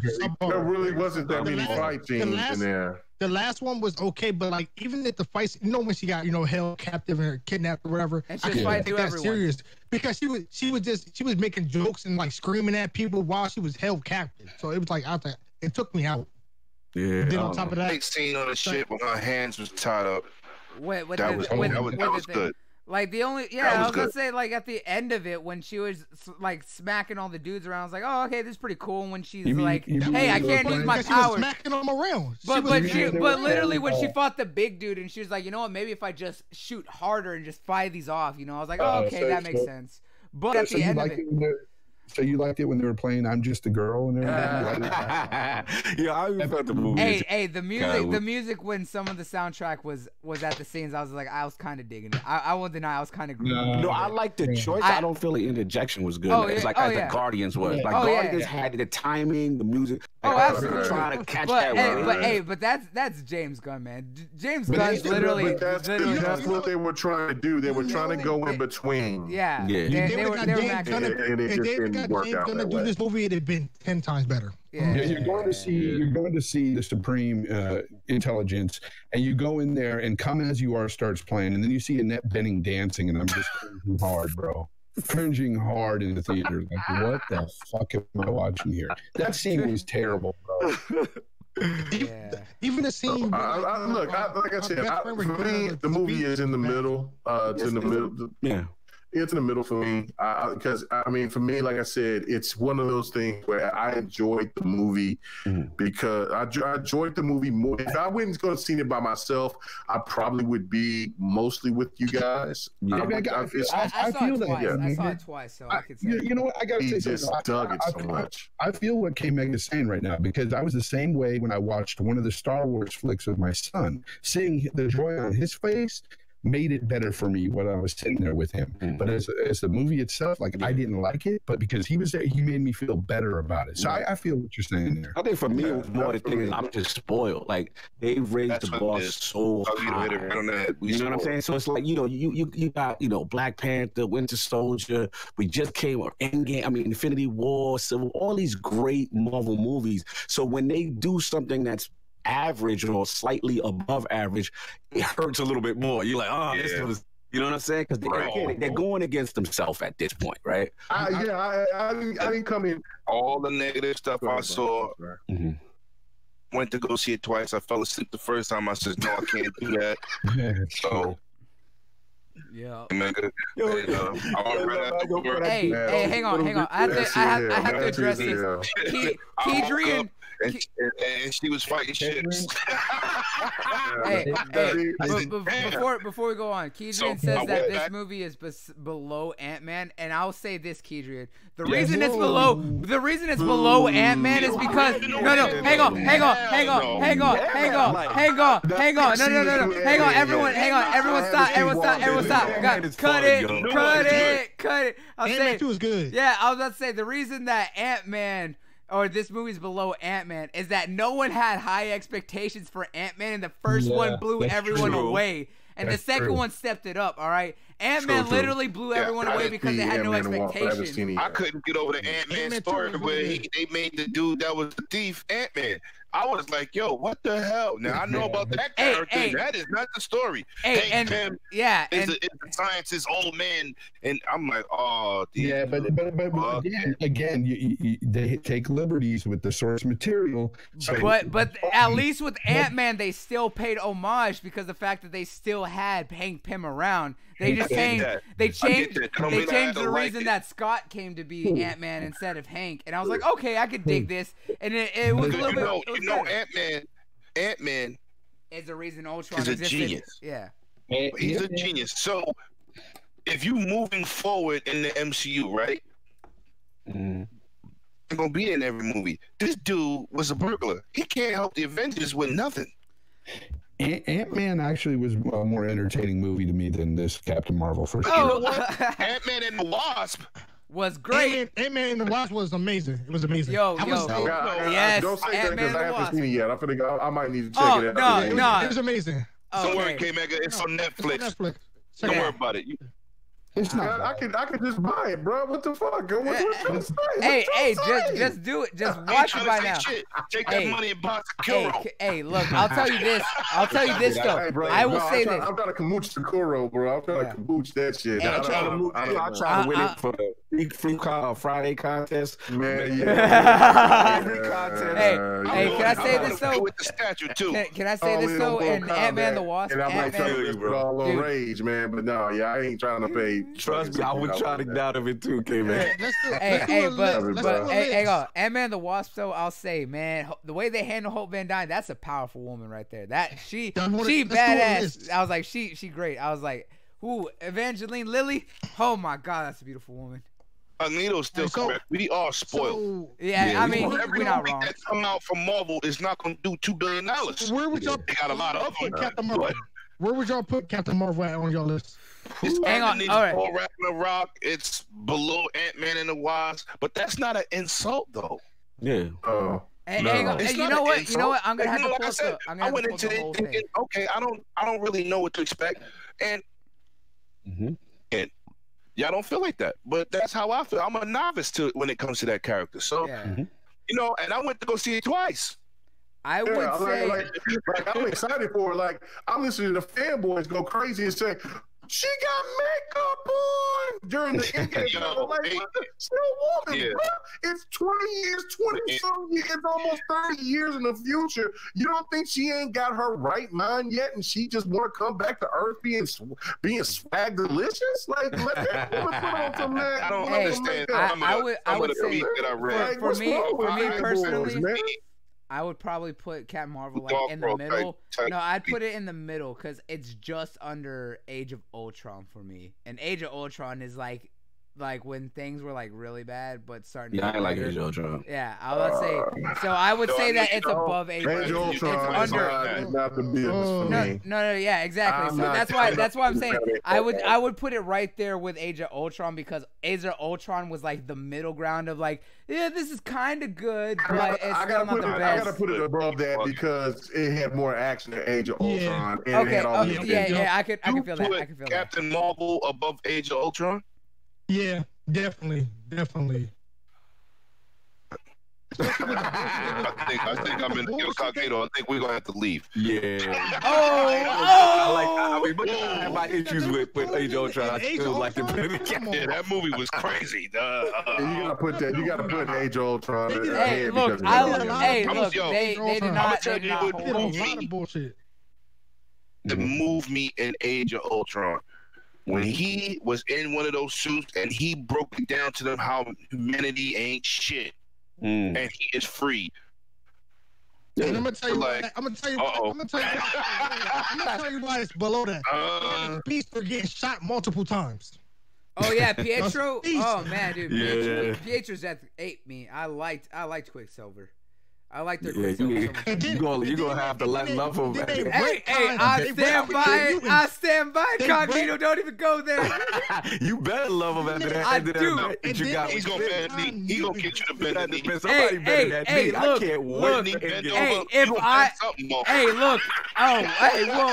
Whoa, calm down there, sir. Calm down there. I will eject Dosito, cuz. If they were smart in Age of Ultron, they wouldn't have said nothing about Scarlet Witch or Quicksilver's like how they got their powers, and then later on said they were mutants. Quicksilver, yeah. No. They were originally in the comics. They are Magneto's children. They are Magneto's children. But remember, at that point in the MCU, I agree that they should have waited. But at that point in the MCU, they needed a reason. But they did not plan on having the mutants because of the fact that they didn't have the deal going with Fox at that time. So what that was one of those liberties where they took and rewrote the story and said that they were experiments by another organization. That's why nothing. But that's why we're looking at what's going to happen when they do the next big event. That's why I say with what they left themselves an opening with Doctor Strange saying 1% chance and kind of doing their Days of Future Past with everything. And I'm saying that they have to go. They're going time traveling. In reality, Scarlet Witch should be the strongest Avenger in this MCU. And the MCU. But we've seen the growth of her power. We've seen how she's changed. I would agree that she should still be the strongest because of the fact of what she's capable of. And we've seen the growth of that power. However, it's still not shown into the full aspect. But we kind of got to see a little bit of a view of it with the fact that she could destroy an Infinity Stone. All right. But hold on, y'all don't have this problem. Let me ask everybody this question: with these superficial love stories. No, but that's the thing is that her and the Vision is absolutely in the comics. They actually have children together. She legitimately created and willed children into existence between her and the Vision. That love story is absolutely followed through with. I know Scarlet, the Black Widow and what's named that, and the Hulk is not. Oh, the Scarlet Witch, or Black Widow and the Hulk is absolutely shoehorned in, but Scarlet Witch. I thought that was weird. That's like sleeping with your sister. Yeah, that was a little bit shoehorned in. But if you look at the comics, the Scarlet Witch and the Vision is absolutely very, very accurate. That one actually exists, and that one is one I'm perfectly fine with because of the fact that we've seen the growth of the relationship throughout the films, and that one's actually very organic. Let me ask you guys this question, if you don't mind. So who do you think that will be the new face once Robert Downey Jr. and oh my God, Chris Evans? I think I might shed a tear because I know that. Look, Cap's gonna die. Man. Cap's gonna die, and it's gonna kill me. Shut your ass up! Don't mess with his emotions. Hey, how do you think I feel? I'm a Cap fan, man. I'm a Cap fan. Who do you guys have to know? Marvel? Who do you think is going to be? Listen, it's going to be like old girl, Scarlett Johansson, or is it going to be? I have a feeling, depending on how the next movies go, they're gonna try and set Captain Marvel as the new face. Oh, you just no. Here's the thing. No. Remember, she signed on for 7-movie deal as it is right now. I guarantee. She's got 7 movies, just like Robert Downey Jr. did when he did Iron Man. He had 7 movies or 8 movies. I can't remember. But Brie Larson has that with Captain Marvel. I guarantee they're gonna try and set her up as the next head of the Avengers, and I want her to grow into the role. But right now, I don't think it's hot. I honestly think that whoever becomes the new Captain America, she's gonna be crazy. None of us can figure that out. I honestly want Scarlet Witch or whoever's gonna be the new Cap, which I honestly feels like gonna be Bucky. But right now, as far as we know, they're gonna do a Falcon and Winter Soldier TV show. So I think it's gonna be a while before we see one of them pick up the mantle. But I guarantee Bucky's gonna be the one to pick up the mantle for Cap after whatever happens to Cap in Endgame, because Bucky was the one who picks up the mantle first and holds it for the longest before he disappears, and that's when Falcon picks up as Captain America. Now, Mega, I know you want Captain America, or I know you want Sam the Falcon to be Captain America, but here's the thing. Sam has not solidified himself yet enough under the hero identity of the Falcon. No, Bucky. The White Wolf. But here's the thing. That's what I'm trying to say is that's why they're having that team up show that they're doing on the Disney Plus streaming service. But I think we're going to see more of Bucky as the White Wolf before he solidifies himself as the next Captain America. I guarantee Bucky is going to be the next Captain America because Sam has not grown into the role enough as Falcon to become Cap. I was like, he needs to grow up more first. Wait. So what in the role does he have to grow up to? There's not much he could do as Falcon. No, but the thing is that Sam in the comics does a lot more with what he does as They're Falcon. not gonna do that in the movies, though. No, but that's why they have. But that's why we're seeing a lot more of the TV shows starting to tie in what Disney's doing with their new service. I guarantee we're gonna see more from those two characters, but we have to see a lot more from Sam first, because we only saw him come just before. What was it? Just before Civil War, I think it was at the later half of Winter Soldier that he got the secret weapon that the Air Force was developing that became the Falcon backpack that allowed him to do everything. And that was because of the fact that he was a pilot. But he has not sat in the role of Falcon enough to solidify himself. Yes, we saw him really show off in Civil War and stuff like that. But since then, what has he been doing? He haven't had his time, though. That's what I'm saying. Exactly. That's why he's not going to be the next Cap. He has to have more time. Why do you think that's why? Hold on. Be Cap. I mean, so why he said Cap? Because Bucky actually has had plenty of enough screen time to solidify himself. We saw him as the best friend, as the sidekick in First Avenger. When Cap lost him on the train and he went into hiding, then we found out what happened to him in Winter Soldier, and then we saw how he changed and grew come Civil War, and now we got to see. Yeah, no, he did. He changed after everything. And Winter Soldier, we saw what made him a great villain. So I got a question. So you think they're gonna put different in the story? They're gonna put this terrorist as Captain America? It doesn't. Not right away. Like I said, they have this TV show already set. We're gonna see the characters more, but I guarantee after whatever they do with it, that Bucky's gonna be the first one to pick up the new mantle of Cap before Sam. I can agree with that, but listen to what I'm saying. They have not.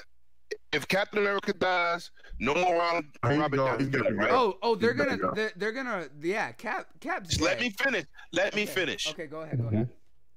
Time out, Knuckles. I'm not the only one. Listen.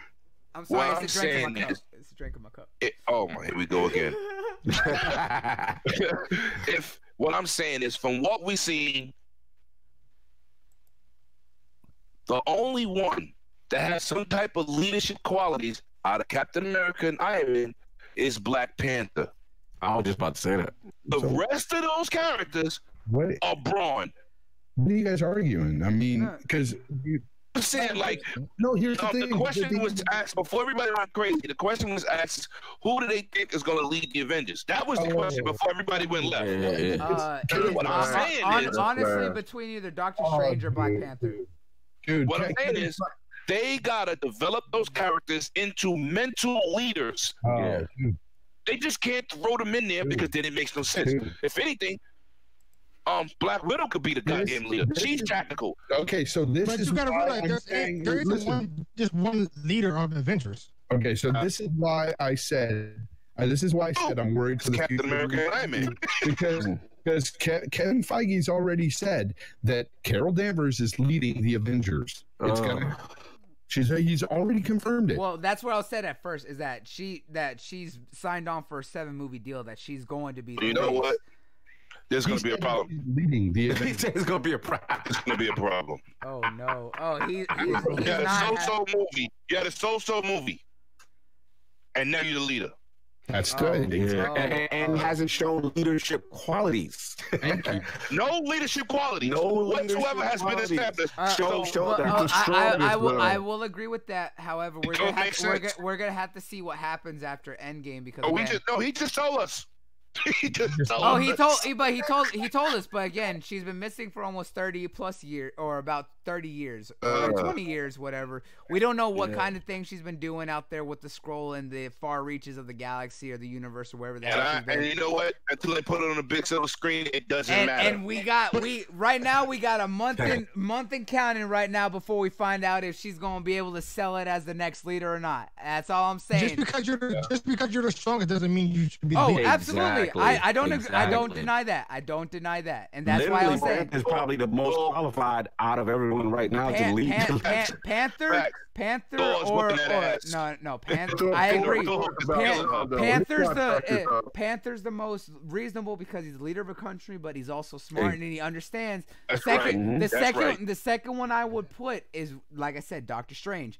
Doctor Strange, we can argue a little bit, but the fact is he has the ability to see multiple timelines. Right, and he has the ability to lead. And he has the ability. Qualities. Yes, he does. It took him, and we saw the growth of him being able to lead in his film. I can't agree with he has the ability to lead. No, we saw him grow into the leader role a little bit in his film, and then we got to really kind of see it shine before whatever happened in Infinity War. We got to see more. Star-Lord. Too busy risking the universe for a chick. Hey, you telling me if your old lady, you telling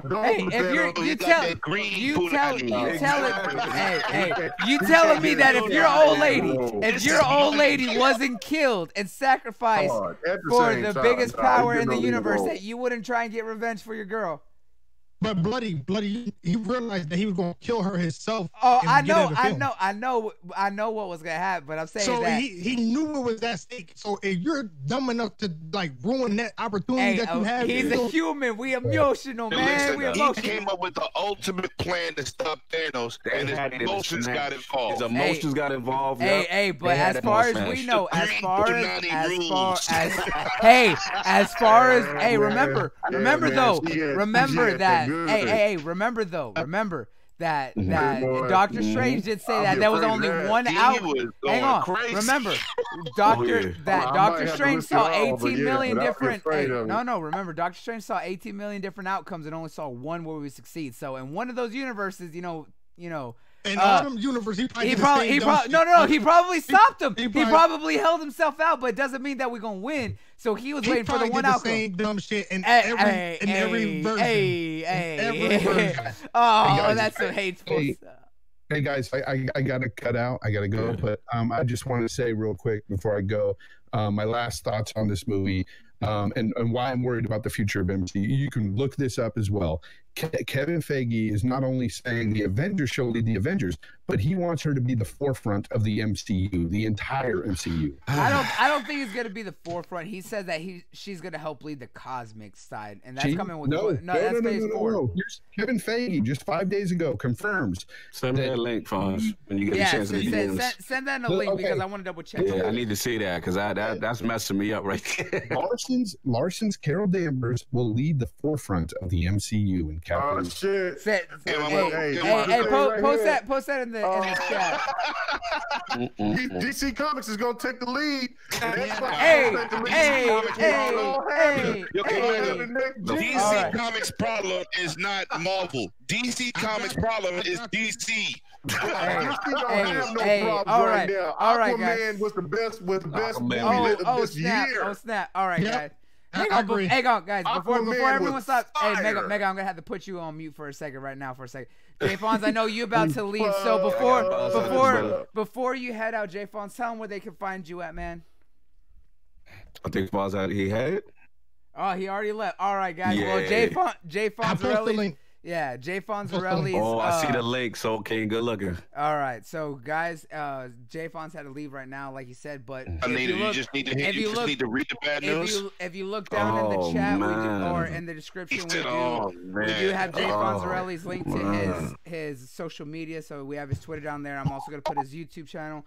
So make sure you go show Jay Fonz some love for stopping by, and I do want to thank him for coming out with us, guys. So Jay Fonz, thank you for coming out. We're gonna look at that article here for a second. This is really like I really don't like Brie Larson's character. Like even her acting, I don't even know if she's really a comic fan. So for me to say like she's leading it's really like kind of bad. It does get it popping off. I mean, I don't think anybody can. I mean, we can't doubt MCU right now for what they've done. They make some questionable choices, but they do. I will say this though, Mega. Normally, like when you hear about the casting in the past, I'm like, why cast this person? And then you watch, you be like, yo, right. Every time. Right. This was the first time that I was like, not sure if she was the right choice. You know what I'm saying? But listen, I'm willing to give her a shot. Right, because I mean, that was her origin story. I mean, let's think about this from perspective, right? Mm-hmm. Think about Wolverine. Yes. Think about Hugh Jackman's role. Okay. And when you thought about his origin story, a lot of people hated that movie. Right. And the reason why I agree with you, not just to cut you one more time, is that I'm willing to give her a shot because, again, I am not the biggest Captain America fan per se. Marvel fan. I didn't like the first one. But to see the growth of the character and then to where he is, I'm like, okay, I'm with him. So I'm going to give her a shot at least and say, okay, they kind of shoehorn storyline. The writing was a little weak with her origin.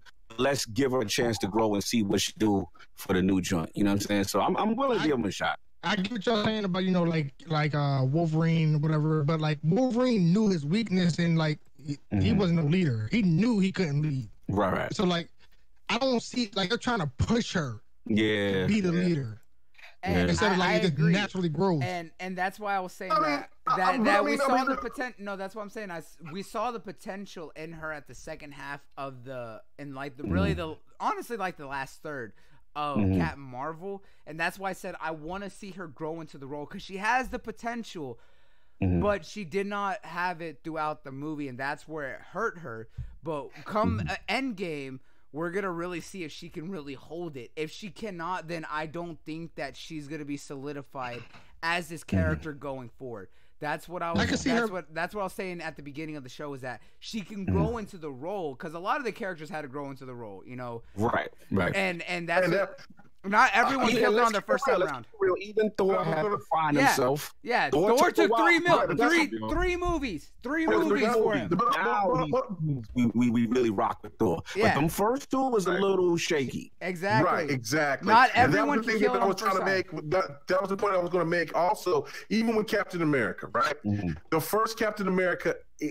Did anybody think that he was really that he really actually took over Robert Downey Jr.'s role? I don't think he took over Robert Downey Jr. No, but that's the point. But hold on, Knuckles. That's the point I'm trying to make, though, is that me as a Captain America fan and knowing the comics, that Captain America is that G. He's the OG, right? Facts. But when it came down to it from the actor standpoint and for what you've seen from the movies, there was no way that Chris Evans was going to take over the mantle from Robert Downey Jr. And what did he do? Because of Winter Soldier, everybody knew who he was. Yeah, so all it got to take is one more, is another movie from her to where she has the swag. And look, that's what I'm saying. I like this new look when they did Endgame. She got the makeup on. She looked like she got a swag. And when the hammer came to Thor's hand, and when he said, "Oh, I like her," and she gave that little grin, like, "Yeah, I'm that bitch." That's what I'm talking about. And I like her post-credit better than the whole movie. That was great. That's cool. That is cool. But like at the end of the day, in the MCU, there's not just one leader. Absolutely. Well, of course not. You're 100% correct. But we know Cap. That's what made Civil War gangster. They put the two dudes against each other that everybody looks at the leaders of the Avengers. Right. That's right. And that's what made Civil War. I will say this, though. We're going to go to the park. We're going to pick up Secret teams. Wars is going to bring in the X-Men. And that's going to, the Secret Wars is going to bring in the X-Men, the Skrulls, all types of shit. Galactus, that's going to change everything. You know why you're telling me, too, is that, let's be real, no disrespect to Cap, but it's like, her power level is on par with the Thor and the Hulk, so it's going to make them stronger as when they face these galactic threats. You know what I'm saying? Exactly, and that's why I said. But that's fine. Just want to see the Hulk knocked out Galactus. That's all I want to see. And I'll forgive MCU. That's fine, but that doesn't make her a leader. I agree. I agree with where Soul's coming from. You're right, Soul. But you know what? But you know what? Black Panther can be looked at. It's just like how I looked at him in DC. Is Black Panther can be the Batman. The MCU's Batman. Well, here's the thing. Because he's not going to be strong enough to fuck with this shit, but he will have the technology and the skill to go against the intergalactic beings. He has the power because the fact that they're the most technologically advanced, he's also one of the smartest, and he's also the most. He'll be like the Batman. He'll be like the Batman of the MCU. What I'm saying is that I agree with where you come from, and I've been saying I want to see her grow into the role because a lot of our other characters did not knock it out of the park the first time around. Like you mentioned earlier. Yeah, Chris Evans, well, I liked him in First Avenger. Not everyone was sold on him in First Avenger until we saw what happened with Winter Soldier and the first Winter Soldier in the first Avengers and the first right there for me. And the first Avengers film. I think that's my go-to. Those two films right there. Those two films are what solidified everyone be like, okay, yeah, I can dig this Captain America.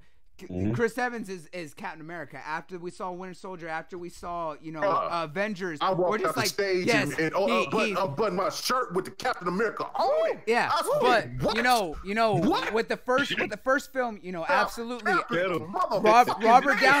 Robert Downey knocked it. Look, only three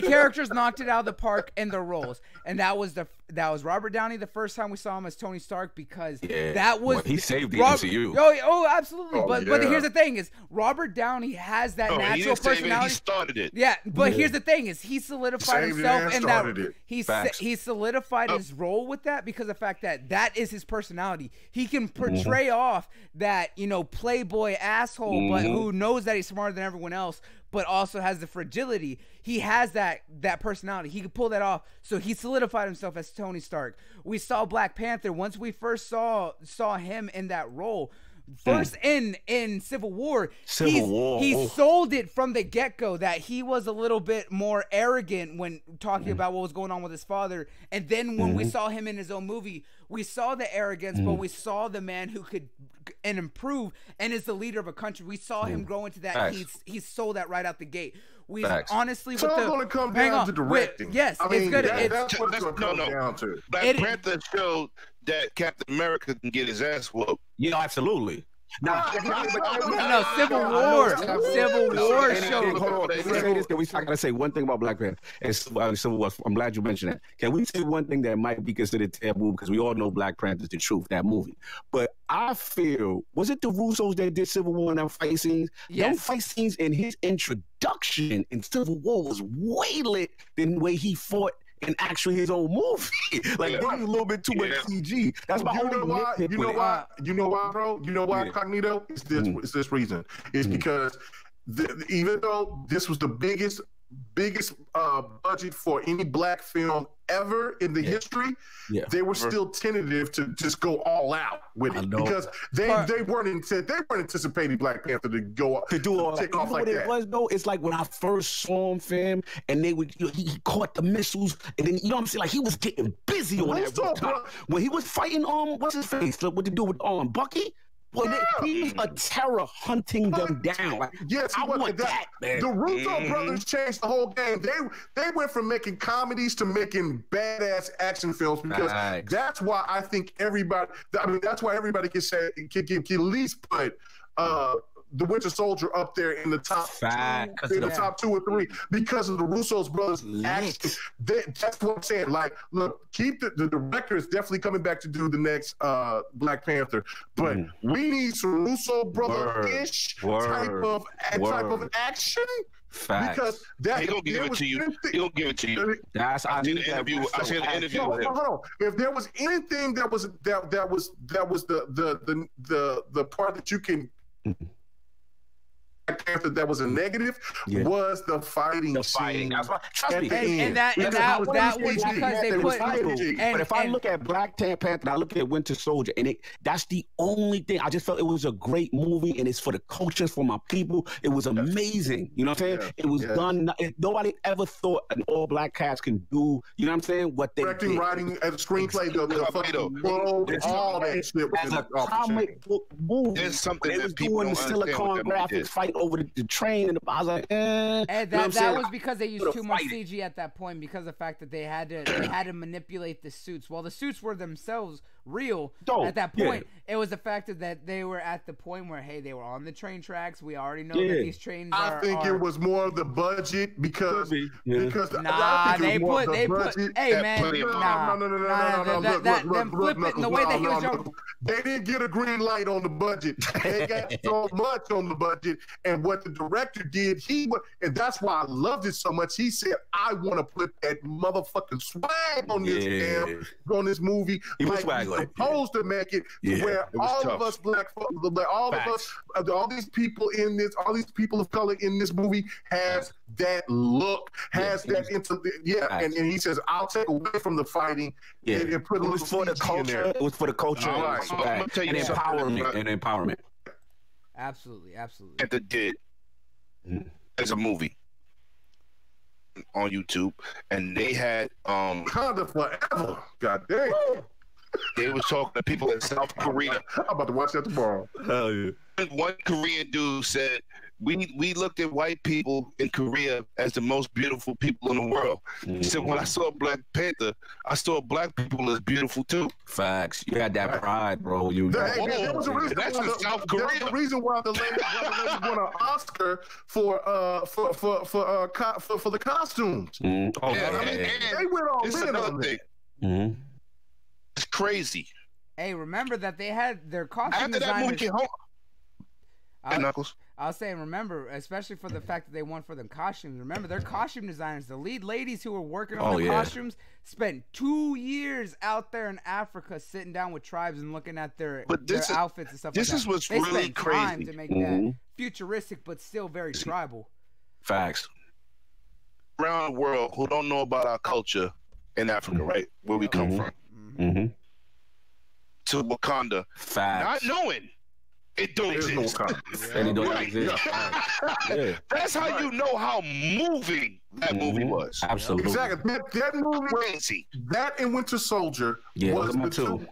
Was those movies that were on the same level as The Dark Knight. When I seen The Dark Knight, it made me feel like that whole Joker, Batman shit was actually real. Like, I could see this being some real shit. Some dude putting paint on his face and acting a damn fool in some inner city somewhere.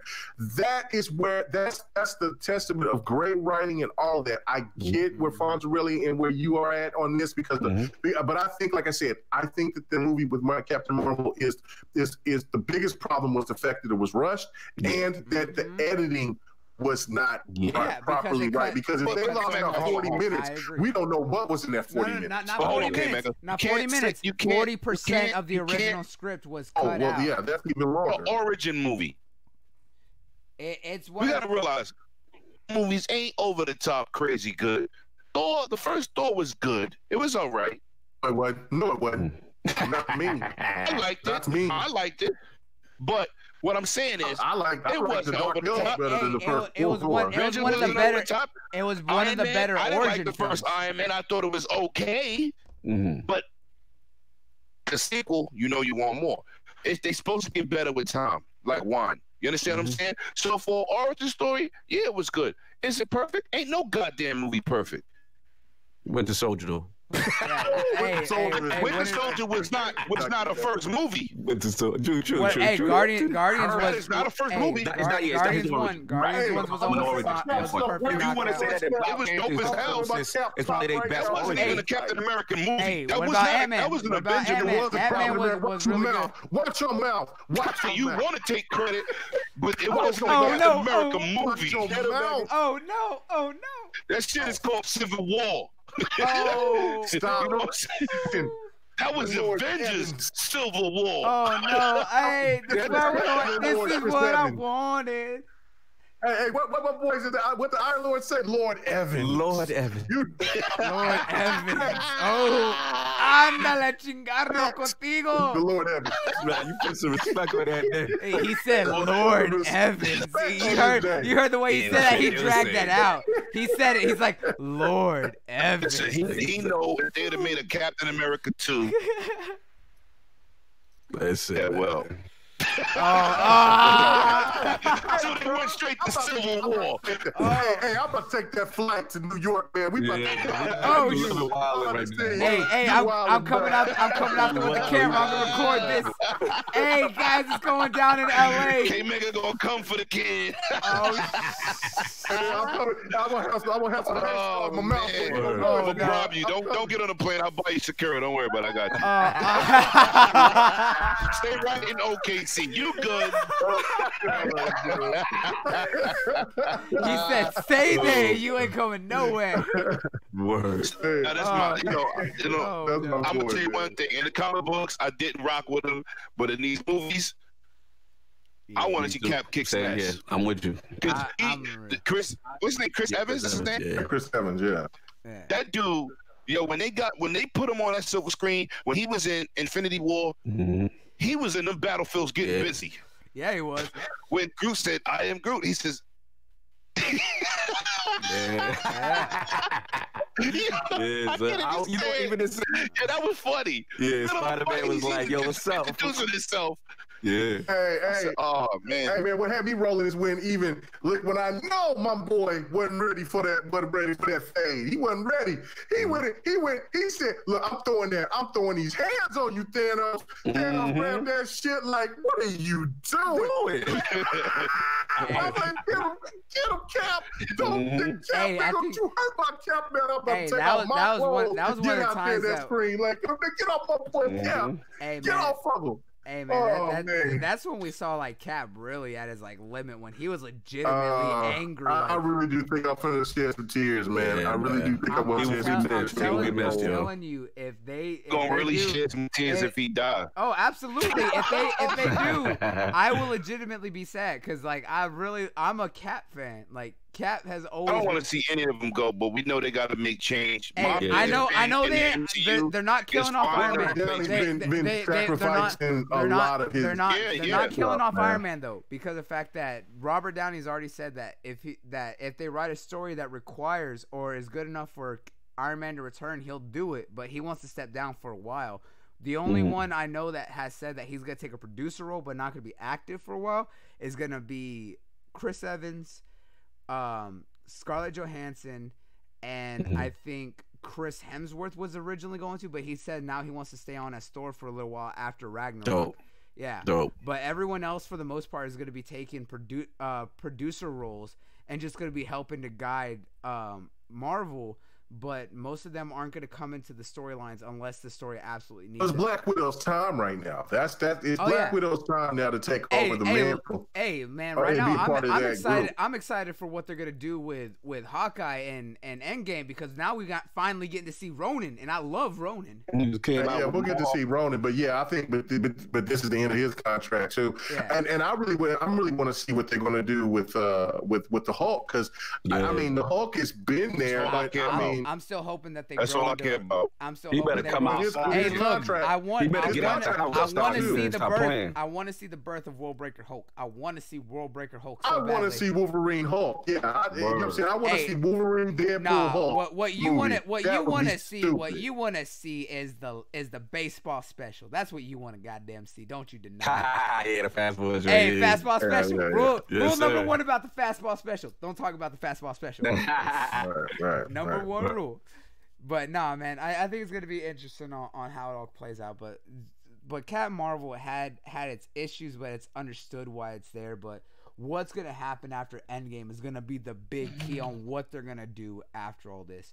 And they're gonna show Galactus at the end of Endgame, man. They're not gonna do Galactus. Exactly they're not gonna do Galactus. I've been saying this since last year. No, I've been saying this since last year. Is that they're going to tease Dr. Doom as the Beyonder, and they're gonna do Secret War storyline that's gonna tie into Battleworld and do Avengers versus X-Men. Because of the fact that Russo brothers have said that the next big event they want to do is Secret Wars. Kevin Feige has said he wants to do X-Men versus Avengers. What is the only way to do, now that they got the green light to do the X-Men universe and have those incorporated into the films, keep the universes separate, focus on fixing up the X-Men, keep working on MCU, but tease Dr. Doom as the Beyonder and that storyline of Secret Wars as being the big bad and lead that into Battleworld, which is going to bring all the universes, which is those two universes together, and then they're going to do X-Men versus Avengers. It is the best way to do those storylines while bringing everything under one umbrella. I would agree, but this is why I feel that this is going to be the tie-in for Galactus as being is just showing like just a silhouette because of this reason right here. You do forget that Captain Marvel took the scrolls to a new homeworld. Now, what happens to the scrolls? The homeworld gets destroyed yet again by Galactus. They could do, but I think he would be the big thing to come later. I'm just saying in the sense of what this could do for potentially is that they can show the Skrulls' homeworld, just because that was the reason why they did show Captain Marvel and had such and had people to get their I like where you going with this, Mega. You gave me hype. I like where you going. They got their heartstrings tugged because of the fact that everybody was against the Skrulls in the beginning, but wasn't. And now after we see, like, oh shit, the Skrulls wasn't the bad guys. It would be a cool play. They're cool, and then they go to their home world, and then I guarantee you, the pendulums come down. You see your planet.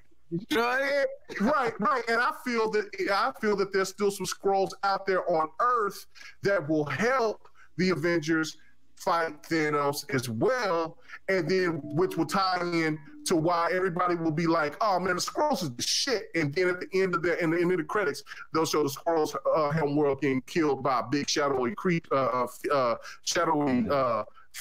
thing, and that's the start of Galactus being the new bad. That's me. Have them on some Unicron joint, eating up. Let's go. Do. Yep. They don't got like Unicron in the last round. Like Unicron, fam. Yeah, like this, and you see a planet get destroyed, and then they set it up for the end. Oh, that would be. That's my theory. I like that. Yeah, that's my theory.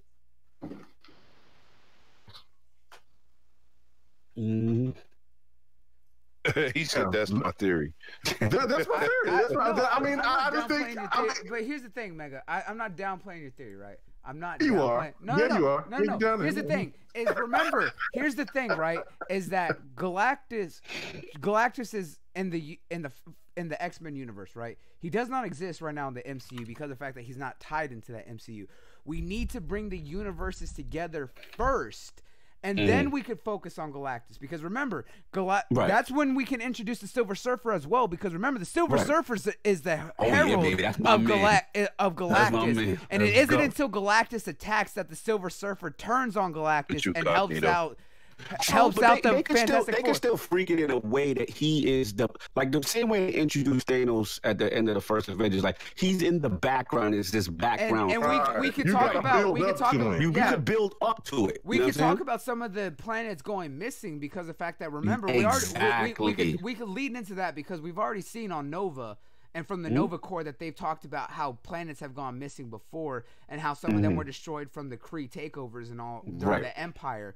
But first, we got to bring over the X-Men universe first. Of course, that's gonna happen. And then after that, we can start seeing the tease simultaneously. Yeah, but we can't see what's going on in the X-Men universe from the MCU when the universe are too different, unless we see the Beyonder first starting to set up by creating Battleworld and bringing the universe together. We can probably see teases from the X-Men side of the return of Galactus or anything like that, and start seeing hints of the Silver Surfer.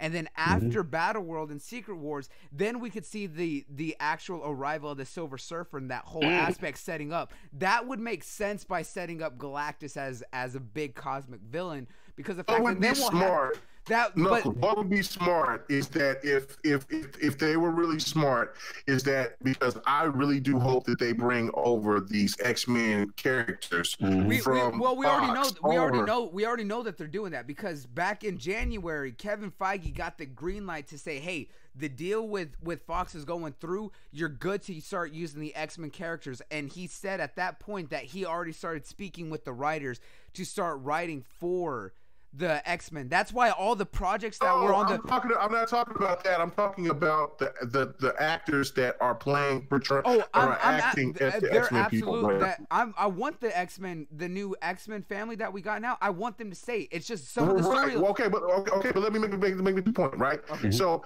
that's the point right here, right? This is where it makes perfect sense to kind of do to change the rights and the wrongs of what happened in X-Men 3, where X3. You know what I'm saying, X-Men X3, where Jean Grey turned into the Phoenix then. Or when she turned into the Dark Phoenix,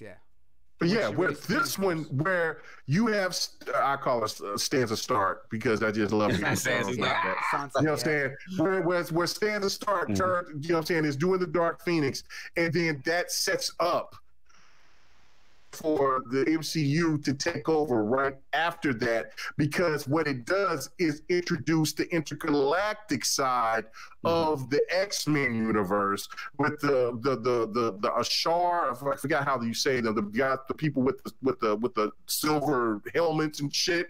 All of them crazy motherfuckers. The one that talks to the female that talks to Xavier and all them, and then that it brings in the whole story between them and Galactus, and with Silver Surfer and all of them, and even introduce the shit with the Fantastic Four and all that, and it also kind of ties in with the Secret Wars all together. But it all has to tie in is how the Dark Phoenix is going to end at the end of that movie, because that's how it's all supposed to start, because it's an intergalactic thing, because she gets her powers from an intergalactic being, pretty much. Well, she awakens her powers from the intergalactic being. Yeah, so after the Phoenix Wars. After the Phoenix. So that's where if the MCU was smart, let Fox have that point, and then take over after that. That's where the issue lies, is because of the fact that, remember, they already had a bad setup after Apocalypse, right? Apocalypse is a big villain for the X-Men, and they did that entire story really badly. All right, let's be honest, Apocalypse was not the shining point forward. Apocalypse was the worst X-Men movie out of all of them. And that's the worst, is that Apocalypse is known as the first mutant for a reason. All right, he is one of the biggest villains for the X-Men, and the way they handled him. That movie. Yeah. They do. And here's the reason that I've been mad with the Dark Phoenix is that, one, I like the new X-Men class that they have from the first class universe. The new cast, they're great for a young X-Men family, all right? They have a great person. They have Sophie Turner doing Jean Grey. She plays a great young Jean Grey. We have the girl who's playing Storm. We have Angel. We have, my girl Olivia Munn as Psylocke. We have, of course, we still have the returning Beast. We have J-Law still as Mystique, and all the characters and all the people who are in the X-Men First Class universe. The proper Quicksilver. Yeah. And we see that they have a great cast for that. But however, Fox rushed into Apocalypse, did not do good. Now they're rushing into Dark Phoenix. Dark Phoenix does not have the grounds to stand for us to care about this Jean Grey. They did it the first time around with X3, and we did not like the girl back then. What the hell things that they're gonna do? I love that Jean Grey. That Jean Grey was great, sexy, but they did a horrible story writing with the Dark Phoenix at that point. It was not. It was written wrong, but you know what I'm saying? That Jean Grey was sexy. But the group that they had back then, was great. Of course, everyone loved Halle Berry as Storm. Beautiful woman. But the thing is, right now, with the class that we have, they have not established themselves enough in this role to really support a storyline like Dark Phoenix. No, in the right now, from the new cast that we did not see until Apocalypse, they have not set themselves up enough. The same cast, except for just no. The only characters that we have returning is Havoc, Mystique, and Beast, and of course we have Magneto and X. Talking about, they got Magneto in there and everything. Yes, again, but those are characters that have been around since First Class. We don't have the X-Men. That's the new cast. But we don't have the X-Men, which I'm talking about as Jean Grey, as Cyclops, as Storm, as Angel, as Psylocke, as everyone else. They have not established themselves enough. After First Class, they rebooted everything, man. They did it with Days of Future Past, but we did not see them until Apocalypse. That's when we got the new cast that is taking over the face of the X-Men. Them going into Dark Phoenix has not solidified themselves in that role enough for us to care for those characters. Like, don't get me wrong. Again, I like Sophie Turner. However, she has not sold herself enough as Jean Grey to pull off Dark Phoenix. There's a reason the rest of the Fox movies that they were doing it. No. And because of the fact that I've seen enough of that film to realize that man, get out of here. No. There's a reason that the Fox. There's a reason that the rest of the X-Men movies. There's a reason that the rest of the X-Men movies that were on backlog were canceled except for New Mutants. New Mutants has Because more. they were getting No, bought no, out. no. New Mutants is the only one that has a good ground right now, is because that one was still being kept, but they're pushing it back. They are no. New Mutants is still happening, but they're reworking the script and pushing it back. They still have the cast for New Mutants because of the fact that that one still has good grounds. The issue is that Dark Phoenix should not be happening this quickly. That's why Apocalypse was rushed and did not come out good. Dark Phoenix is not going to do good. And I hate that fact because I don't think Dark Phoenix is going to sell well because everybody's ready for the MCU's version of what they're going to do. But they're gonna. I'm not going to lose hope on the movie going to be bad. No, I know the movie's going to be bad, and I hate the fact that I believe that because of the fact that I like the cast. But Dark Phoenix is not going to sell well, and it's going to hurt them going forward. Now, New Mutants is going to be their saving grace.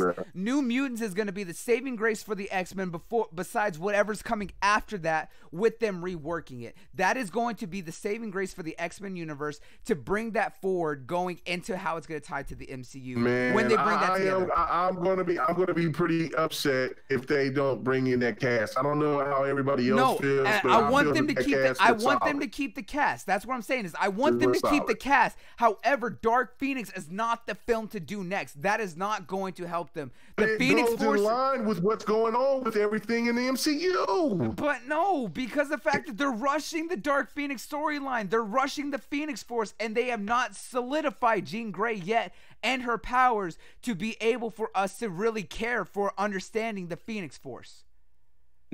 It's gonna be interesting to see how they handle it, man. Hey, brother, I have to cut you. I gotta run. Yeah. Yo, this was lit, I got some screaming to do here a little bit. Before you go, man. I know. What's going on with you, bro? I'm trying. Y'all making me get all into it because now I'm having to pull up my facts. God damn it. There's a reason on the encyclopedia. But before you go, Cognito, let them know where they can catch you at, bro. You already know at Lord Cognito on Twitter, and of course the alot podcast every Sunday, the Lord's Day. Actually, special time 2 p.m. Tomorrow. So check us out. We're gonna have Miss Bella Rise from RGM. We're gonna be talking all that cloud talk and Stadia and all that good stuff. So come hang out, man. And your bloody much love, Lemon, much love. Already know what it is, Con. You already know. K's making the building, dropping them facts. You gotta be hype. You know what I'm saying? You gotta be hype. I'm about to watch Winter Soldier right now. You gotta be so hype. Hey, man. Hey, guys, make sure y'all, please, seriously, make sure y'all go give the Lord some love because of the fact that they're a good family to us. They supported me and got me launched. Of course, we're gonna be doing stuff with them at E3. So make sure you already go know all y'all brothers. All y'all brothers. We gonna let you already know. Family. Yo, y'all brothers have a good night, man. I'll catch y'all. Yeah, be good. Later, man. I'll be checking out your show tomorrow, man. Yeah. I'll be listening in for sure.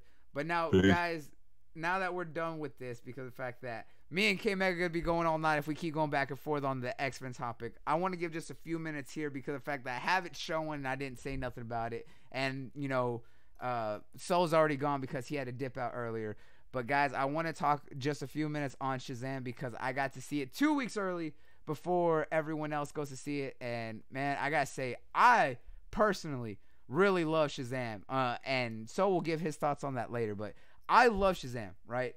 Shazam is my favorite DC hero, always been one of my favorites, and this film absolutely solidified that DC is on the right track going forward because this film absolutely portrayed to the personality of the character. It did a great interpretation for a modern day aspect. It had a really good villain. The pacing was consistent throughout the film. Yes, you had the seriousness of the villain going on in the background, but when it jumped back to Shazam and showing what Billy was doing with his brother Freddy, it really helped to keep the humor of the character going at the same time because of the fact that it carries on the theme of what Shazam is, and that's a kid, the power fantasy of a kid with superpowers. We all know that if we were 15, 14 years old and we had superpowers and stuff like that, we would not be taking ourselves seriously at all. We would absolutely do all the stupid things that we can get away with because we're just like, yo, I can literally do anything right now. And they carried that all the way through, and I really like that. And the lessons in it very much hit home. You know, it had its serious moments where it had to beat in the superhero theme of things, and it really held on to the family aspect, because that's what really makes Shazam stand out, because of the fact that it does hold on to the family is important aspect, because Billy is a foster kid in the comics. They really played on how important family is in the film, and it really shined through in the right moments. It did not feel out of place. It did not feel like it was forced. It didn't feel like any of that. Everything had its moments on shining all the way through, and the humor, like I said, absolutely fit in. The action, once it started getting into the action, it started taking off. Yes, some of the CG can be for a little off-putting for some people, and some of the fight scenes definitely were not over the top. When the fight scenes were there, they were there. But the fact is, it wasn't about the fighting. It was about the characters themselves. And when it really started picking off, it did really well. I really absolutely loved it. It was right behind Aquaman, but this really sets up that DC has finally found their role. They found their place. They have the pacing all the way through. They really found what makes these characters shine. That's why Aquaman was so good. I guarantee a lot of people who go and see Shazam are going to enjoy it. Now, some people may not like it because of the fact that it feels like it's for kids, but guess what? It's literally about a kid who has the ability to turn into a superhero. You know, it's what it is. Thinking otherwise, you're going to disappoint yourself. It is literally the power fantasy that we all had as kids when we read comics. Be like, man, I wish I could be a superhero. I wish I could do that. This holds on to that belief and that thought very, very well. And if you think otherwise, that's a you problem, not the movie problem. The movie stays true to itself. It doesn't try to do anything more or anything less. It stays absolutely true to what it is. Okay. Yeah. And I was happy with it. And the end, oh man, the way that they're setting up for what's going to be coming up later in the DC universe, they definitely had its teases for how it ties all in. I'm happy about that. Plenty of references, but it's still very much its own standalone.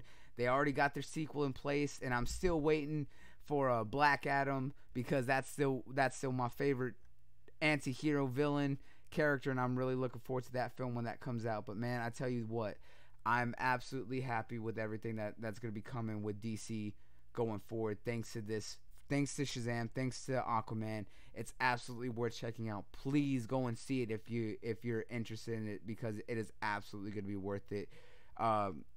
Mega, how have you been feeling about it from the early previews of the trailer and all that?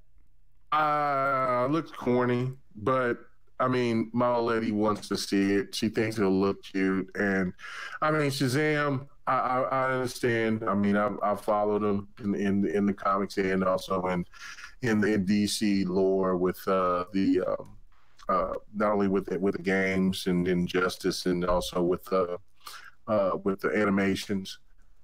But you know, it's just never been a character that I've been overly fascinated by. I thought it was a cool premise because of the magic and everything like that. Because of course Shazam gives a problem to Superman because Superman can't fuck with magic. But you know what I'm saying? But I like Black Adam. Now Black Adam, I don't know why it is I'm drawn to Black Adam. But I don't know who the villain is yet because I haven't seen the movie. Gangster, that's why. He looked, you know what I'm saying? Yeah, he's gangster as hell. That's why I like him. Gangster. Shazam is like a kid in a man's body. I mean, but other than that, like, I mean, of course, the movie is is slapstick, you know, a little bit corny, but you got to look at it from the standpoint of, like you said, buddy, of the movie being looking from the perspective of a 14, 15-year-old kid that has superpowers. I mean, it's going to be corny, you know, fart jokes, burping, shit like that. So, you know what I'm saying? But I you know what I'm saying? I got to see. I'll definitely see it. The old lady definitely wants to see it. She's excited about that. You know what I'm saying? So, I mean, and you know what I'm saying? It's cool that I got her into these type of movies. So, I'm going to go see it. But, I mean, I'm not coming in with super expectations of like this movie is going to be on the same level as Aquaman. I mean, because Aquaman is my shit right now. Like, I mean, Aquaman can't do any wrong for me. No, I can understand that. I can understand that. What are your thoughts on this film from what you've seen, Lemon? Well, I like Shazam. I'm not a huge follower. You know, I own a couple of them DC movies with them in it. See, I think from what I've seen from the previews, it looks good. It's though. Okay. It's not, you know. I have to watch. Yeah, I totally agree. I have to watch the movie. Yeah, right. I just can't. It's just something about it where I can't take serious. Yeah, right, because he's clowning. Yeah. I mean, but like you said, and we all know he's a young kid. Body, you know, he has to invent himself, but it really does look like they did a good job on it. I can't say I seen anything negative from what I saw. It looks good. Yeah. You know what I'm saying? But I'm not talking about Avengers good, like serious, deep action. You know, the emotions. Looks like more like a fun superhero movie. I definitely have more for this movie than I do Wonder Woman, and I'm with K Mega on Aquaman. It was a great movie too. You know what I'm saying? Now you changed your tune, right? You changed your tune. Hold on. I said I'm not an Aquaman dude. Like I'm not a Captain America dude. But if the movie's good, it's good. That's just what it is. You know what I'm saying? I don't like Aquaman. But the way they did the movie, when he finally put that golden suit on, you know what I'm saying? I have to say, you know, it is what it is. That movie was crazy before you put that shit on. I don't want to. I'm an Aquaman fan. I'm ready to get some gills. I'm a Batman dude. Over Superman, over everybody. I'm a Batman guy. I'm done with Batman. I want to be some. I want some Aquaman shit right now, baby. Even you know, I didn't really like the Batman vs Superman, but the Batman parts made me buy the movie in 4K. Hey, from the very beginning of the Batman movie, I know I'm gonna be cutting you off like this. We're so late, man. This ain't GRG. What you doing? Listen, it's all right. But I have a lot of, you know, I think Shazam. I think Shazam looked good from what, you know what I'm saying, and it looks fun. Deep story, serious, killing man people. It looks fun, so I can go with that. I can go with that movie, and I'm excited to go see it. All right, well that's good. Yeah, like I said, it absolutely fit the right tone for what the character is, and that's what I love about Shazam is that I guess it's different for me because when I first found Shazam, I was younger, I was a kid, and you know, getting caught in the comic books and stuff like that growing up, I'll be like, oh man, it'd be so great to have superpowers, and then reading Shazam about a kid with superpowers, I guess it just stuck with me a little bit more. Just because I was at that point personally. So I guess it just had more of an effect on me because I can believe in that fantasy because I was just like, oh, this is cool. And Mega, you absolutely right. Yeah. Shazam is one of the biggest heroes in the DC universe, especially because of the fact that he's one of the most dangerous for someone like Superman because of the fact that Shazam has beat the shit out of Superman in several storylines. Because of the fact that he is legitimately pure magic. Superman cannot handle. Magic, and that's one of his weaknesses. That's his magic. Yeah, Superman can't fuck with that. Yeah, and there was literally no son can fuck with the magic. Yeah, and legitimately that is what happened in one storyline is that Shazam was fighting Superman and Shazam caught him when he wasn't looking, lifted him up, and Billy literally just kept saying Shazam over and over again and hitting him with that lightning, and Superman got messed up from it. Because of the fact that he's pure magic. He's literally the head of the Council of Wizards as it exists today now. So I love what they did with it. You know, this film really made me happy as a Shazam fan. From what they showed, I'm definitely gonna check it out. It's well worth the watch. It looks crazy with them fake padded muscles. That looks crazy. The suit's cheesy. I don't like the design. Yeah, I was like, yo. see, my biggest complaint. See, my biggest complaint was the fact that besides the like souped up muscles that they had on Zach Levi, which made me laugh, is my biggest complaint with the suit is I don't like that they went with the OG Thunderbolt because of the fact that it looks so fat that it literally looks big as hell. It's big as hell, but the fact is that it looks like a giant triangle that's just slightly moved over at certain points to make it look like a lightning bolt. I don't like that. I like the new. You know what? I like the new 52 and Rebirth version of it where it's more slim and it actually looks like a lightning bolt that's more believable. I was like, it doesn't look like a giant triangle that's just there that's slightly off-centered. I expect to go to the movie theater and laugh my ass off. You will absolutely do that. I will absolutely That's what I agree. expect. You will I'm absolutely not expecting laugh this great super battles. Not. I'm just expecting to see a good, fun. It is definitely having a good time as a superhero. It is absolutely. That's all I want to see, because that's what the trailers are giving me, and that's what I expect. So that's what, you know. If I get anything else out of that, because I'm not going to take the movie overly serious in the sense of, you know, coming in and trying to be. I mean, I don't do that with any movie really anyway. I just go to be entertained, and then I come out however I feel about it. But you know, it's just you know what I'm saying? I look at it as it's being more exciting than what I've seen in Venom from their trailers. I still haven't seen Venom yet. I just oh my God, that movie's going to interest me. Oh, no. I just don't think that movie's going to interest me. Look, man, look, I told you the movie's good. I told you that movie 7 seconds was good. Bro, I love Venom. Like, man, like to me, I've always been a guy that was into a lot of villains more than I were the superheroes.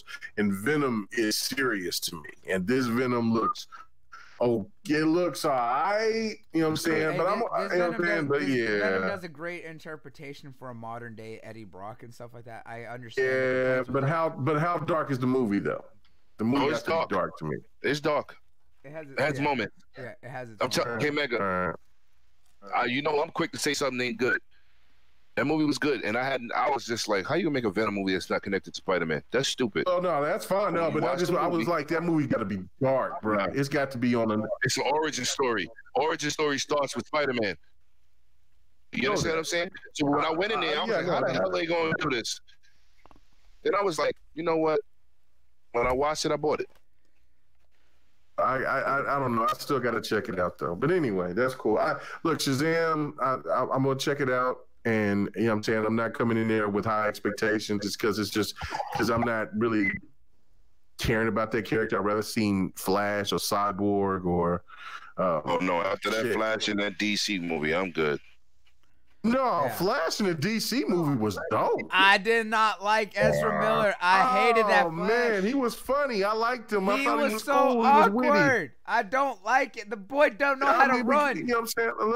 Like I thought that there was. I don't know. I would have rather seen a Flash or a Cyborg. If you're gonna have movies, then you need to have the origin movie. But really, let's just be real about it. Like, okay, this is the reason why I'm all for DC, because I like DC. I think DC has the better villains than Marvel by 10,000-fold. But they're bullshitting with Superman. I think Henry Cavill was the perfect Superman after he was. Christopher Reeves. You know what I'm saying? And got bulleted out. Like, look, I mean, maybe the one dude that played the Superman Returns with Kevin Spacey. Yeah, he looked like that, but that movie was so bad. It was terrible. He was terrible. Henry Cavill was screaming when he getting his head pulled. But yeah, Henry Cavill was dope as Superman. The Man of Steel is still one of the movies that every time it comes on, I have to watch it. I have to watch it. You know what's crazy, Kid? I love Man of Steel so much. They changed the origin story, and nobody cared because that movie was so good. You didn't see nobody say, what happened on Krypton? That's not what happened. Nobody cared because that movie was fire. Dope. And the fight scenes was like we wanted it to. It looked like some Dragon Ball Z shit. That's what I was talking like that's what was missing. Like, I mean, that's what we want to see. So I was just like, come on. And then of course they rushed it and went crazy with the stupid and that wasn't Henry Cavill's fault. They threw him on a back burner. That wasn't Henry Cavill's fault. Yeah, that was the people who did DC. That was their fault because they was trying to catch up with the MCU and they didn't have to do that. They didn't have to do that. They needed to do origin stories. Yeah, stop worrying about Marvel. Yeah, they jumped in the game early. Yeah, this generation. I want my Man of Steel too, because that dude was awesome as Superman. Yeah, that's what I want more than anything. Yeah, I agree. That hurt my feelings.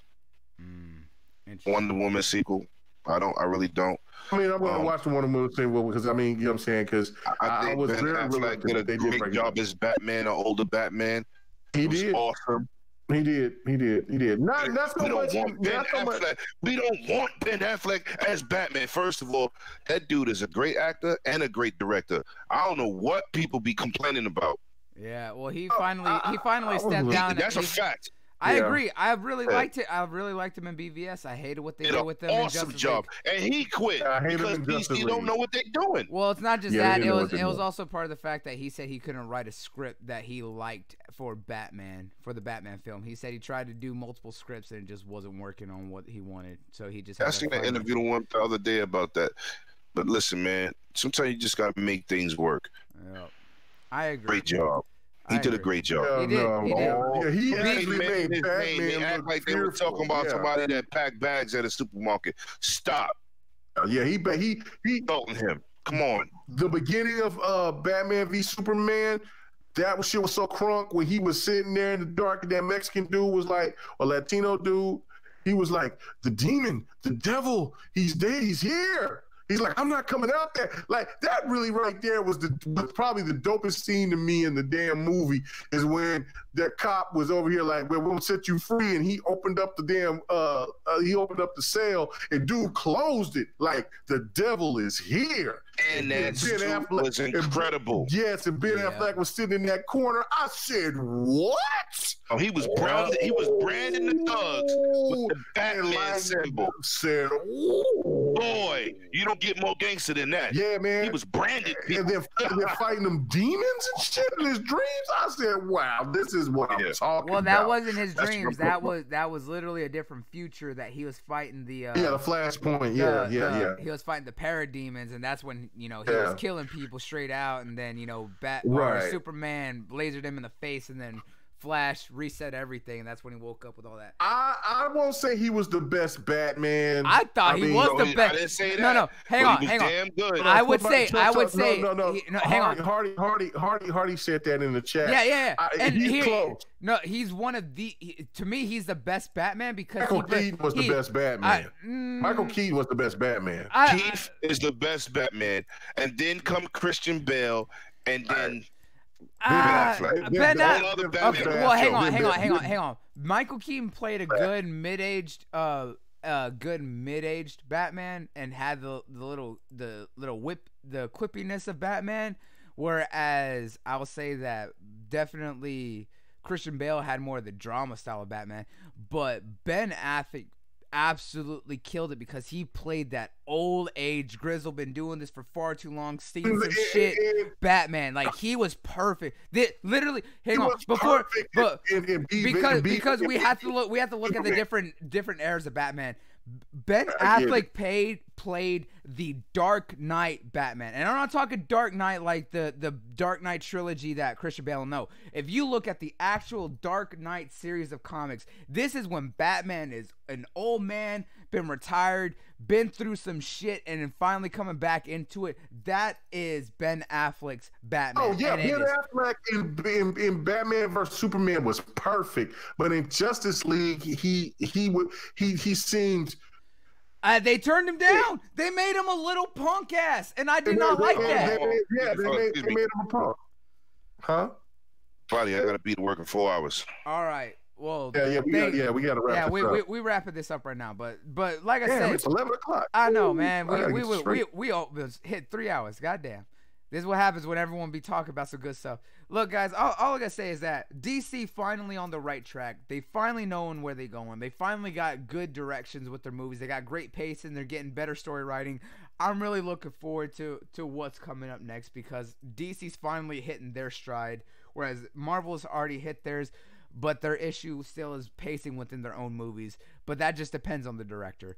Both are finally starting to get to the point where both are really gonna start shining themselves, and I'm really looking forward to that. So I'm happy. Let me say this for the record: Marvel ain't got no problems. I don't care if we like the movie or not.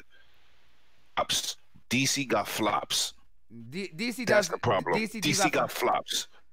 While Marvel made that money, some of their films aren't exactly knockout. Marvel making tons of money. Yeah, but DC got flops. Yeah, that they need to sit down. They already talking about they got combining universes. They're not doing that no more. Yeah. So now you got to make great individual movies with good storylines. I think they're right. That's where DC has made it is made it right for them, and I think now it's all set up. Birds of Prey is going to be excellent in my opinion. I think of Prey, Gotham City Sirens. I'm still waiting. What's going to be with the Wacon? I can't say his name right. The Phoenix, the Joker. Phoenix movie, Joaquin Phoenix.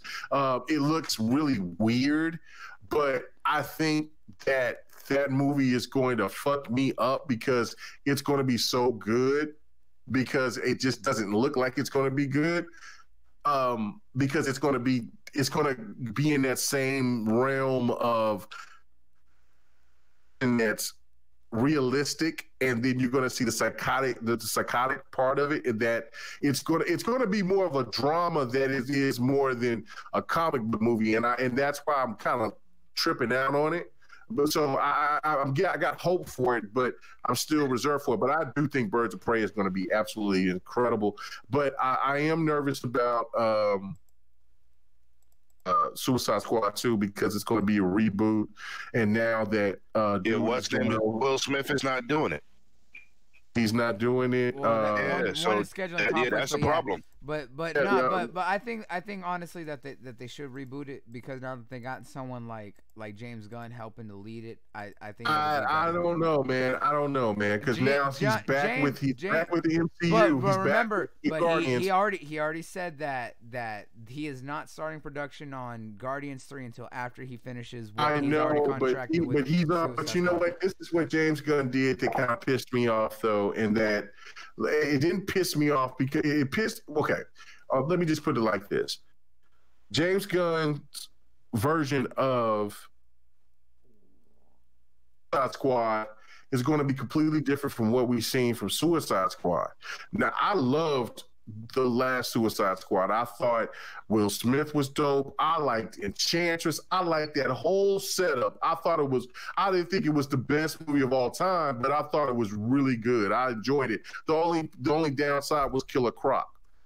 Now, what you have is you're going to have, I don't even know if Viola Davis is going to come back because she was cold-blooded. I love that interaction between Viola Davis and Will Smith when they were talking, and also with Crazy Chick with Harley Quinn. I love that, right? Margot Robbie's going to come back. She's already confirmed that she's coming back. The only thing is Will Smith's Deadshot, but they're going to do a new cast or a new group of Suicide Squad members. And you got to remember, Suicide Squad has gone through so many different villains at this time. I know, but you bring in Polka Dot Man and Shark Man.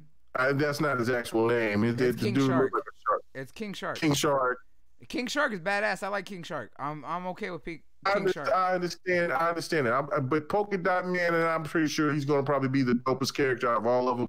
But the problem is with me is that now, since he was putting all of his energy into this movie because he was trying to give the middle finger to the MCU and saying, look, I will take what DC is doing and make it my own Guardians of the Galaxy. But now, since MCU was smart, like, oh man, we better pull this dude back, man. Like, shit, we actually really need him for Guardians. Now, he might not have the full energy like he did. Like, if he did this movie beforehand and already had it ready to go. Well, remember, they were still going to use his script. They already said they were still going to use his script. His script is still on lock, so he already has all that done. I was like, that's not an issue. It's just when he's going to do it. That's the thing. All right, man. Let's get out of here, bro. All right. Well, before we head out, Lemon, let them know where they can find you at, bro. All right. Looks like he already checked on out of the building himself. I mean, he's still in here, but I think he's already gone. But Make sure you check out down in the description below everyone's social media, and all the links to their channels are there. You can find Lemon over at 108 Dragons TV on Twitter, and of course you can also find him on YouTube doing all his tech talk, doing what he does. Mega, where can they find you at, brother? Find me on my channel at KMega405, on Twitter at KMega4. I'm going to be streaming on Mixer here pretty soon. We're going to be doing the Division 2. I think the Don and Xbox 448 and maybe who else we can get together. We can go ahead and we can get started. I'm excited. You know what I'm saying? I'm going to be probably streaming all this weekend. So once I get done with that, tomorrow I'll probably be streaming some other games, maybe do some Anthem, maybe some Fighters, whatever the case may be. But hit me up, and then also on PlayStation. You know what I'm saying? Hit me up, say what's up, man. It's K-Pop 405. So yeah, man, come check me out there. And then on PC, it's K-Mega 45 as well. So I'm out. And thanks, and I do want to thank everyone for stopping by here on the channel. I'm back. It's greatly appreciated. It does mean a lot to me. If y'all are following or y'all are here on the channel but y'all aren't subscribed, please subscribe. It does mean a lot to me. We're almost at 200 subscribers, literally 4 away. And if we can hit that, that would be greatly appreciated. Of course, y'all already know where it is. Y'all are here on Bloody Knuckles channel. Remember that's with the Bloody Knuckles with a 0. The E's a 3, and of course it ends in a Z. You can also find me on Twitter, on Instagram, Facebook, and of course Mixer.com. All at Bloody Knuckles. I'm actually going to be hopping on over to Mixer after this because I'm going to be streaming Resident Evil 2, and I'm going to be finishing that second playthrough of Claire's on that. So make sure y'all guys check me out over there. I'll be going live here in about 20 minutes or so. But a lot of stuff coming up. I'm working on the stuff from South by Southwest that I did out there, of course. And as well as y'all want to make sure to come out and support me on Mixer, as I am in the Embers for All test, where if y'all use Embers, which is the paid currency similar to bits on Twitch, you can help support your boy here, because of the fact that I am going to be testing that out. And I will be going live all weekend. So I'm going to be doing Resident Evil today. I'm going to be doing Alien Isolation again tomorrow. So you'll see the return of the Bureaucrat, my personality that's going to be streaming on that. And then Monday, to kick off the Embers test, I will be streaming Sekiro. So guys, please make sure y'all go and check that stuff out there. And Lemon, it looks like you back. I did your sign out, but go ahead and let them know anyways where they can find you at, brother. You can follow me at 108 Dragons TV on everything social media. Thank you for having me. You can find me every Friday night. What is it, 9:30? 9:30 Eastern over there on Eastern. East Coast, 9:30, yeah. Yeah, 9:30 Eastern. Come through, man. We always get into topics. Everybody got a different opinion, and you never know who gonna come in and support our super podcast. Facts. Thank you for everybody that showed up tonight. Support my boy Knuckles, man, for real. Seriously, guys, again, it's greatly appreciated. You subscribe, I love it. It means the world to me. If you're already subscribed, share this video out to all your friends. Let them know. That way they could see the difference in all of our opinions and the way that we think and all of our knowledge. It does mean the world to me from every little bit of support, guys. Seriously, without y'all, we wouldn't be doing this kind of stuff. So thank you all here who are still in the chat. But until next time, guys, we're going to go ahead and hop on out of here. So peace out and check you later, guys.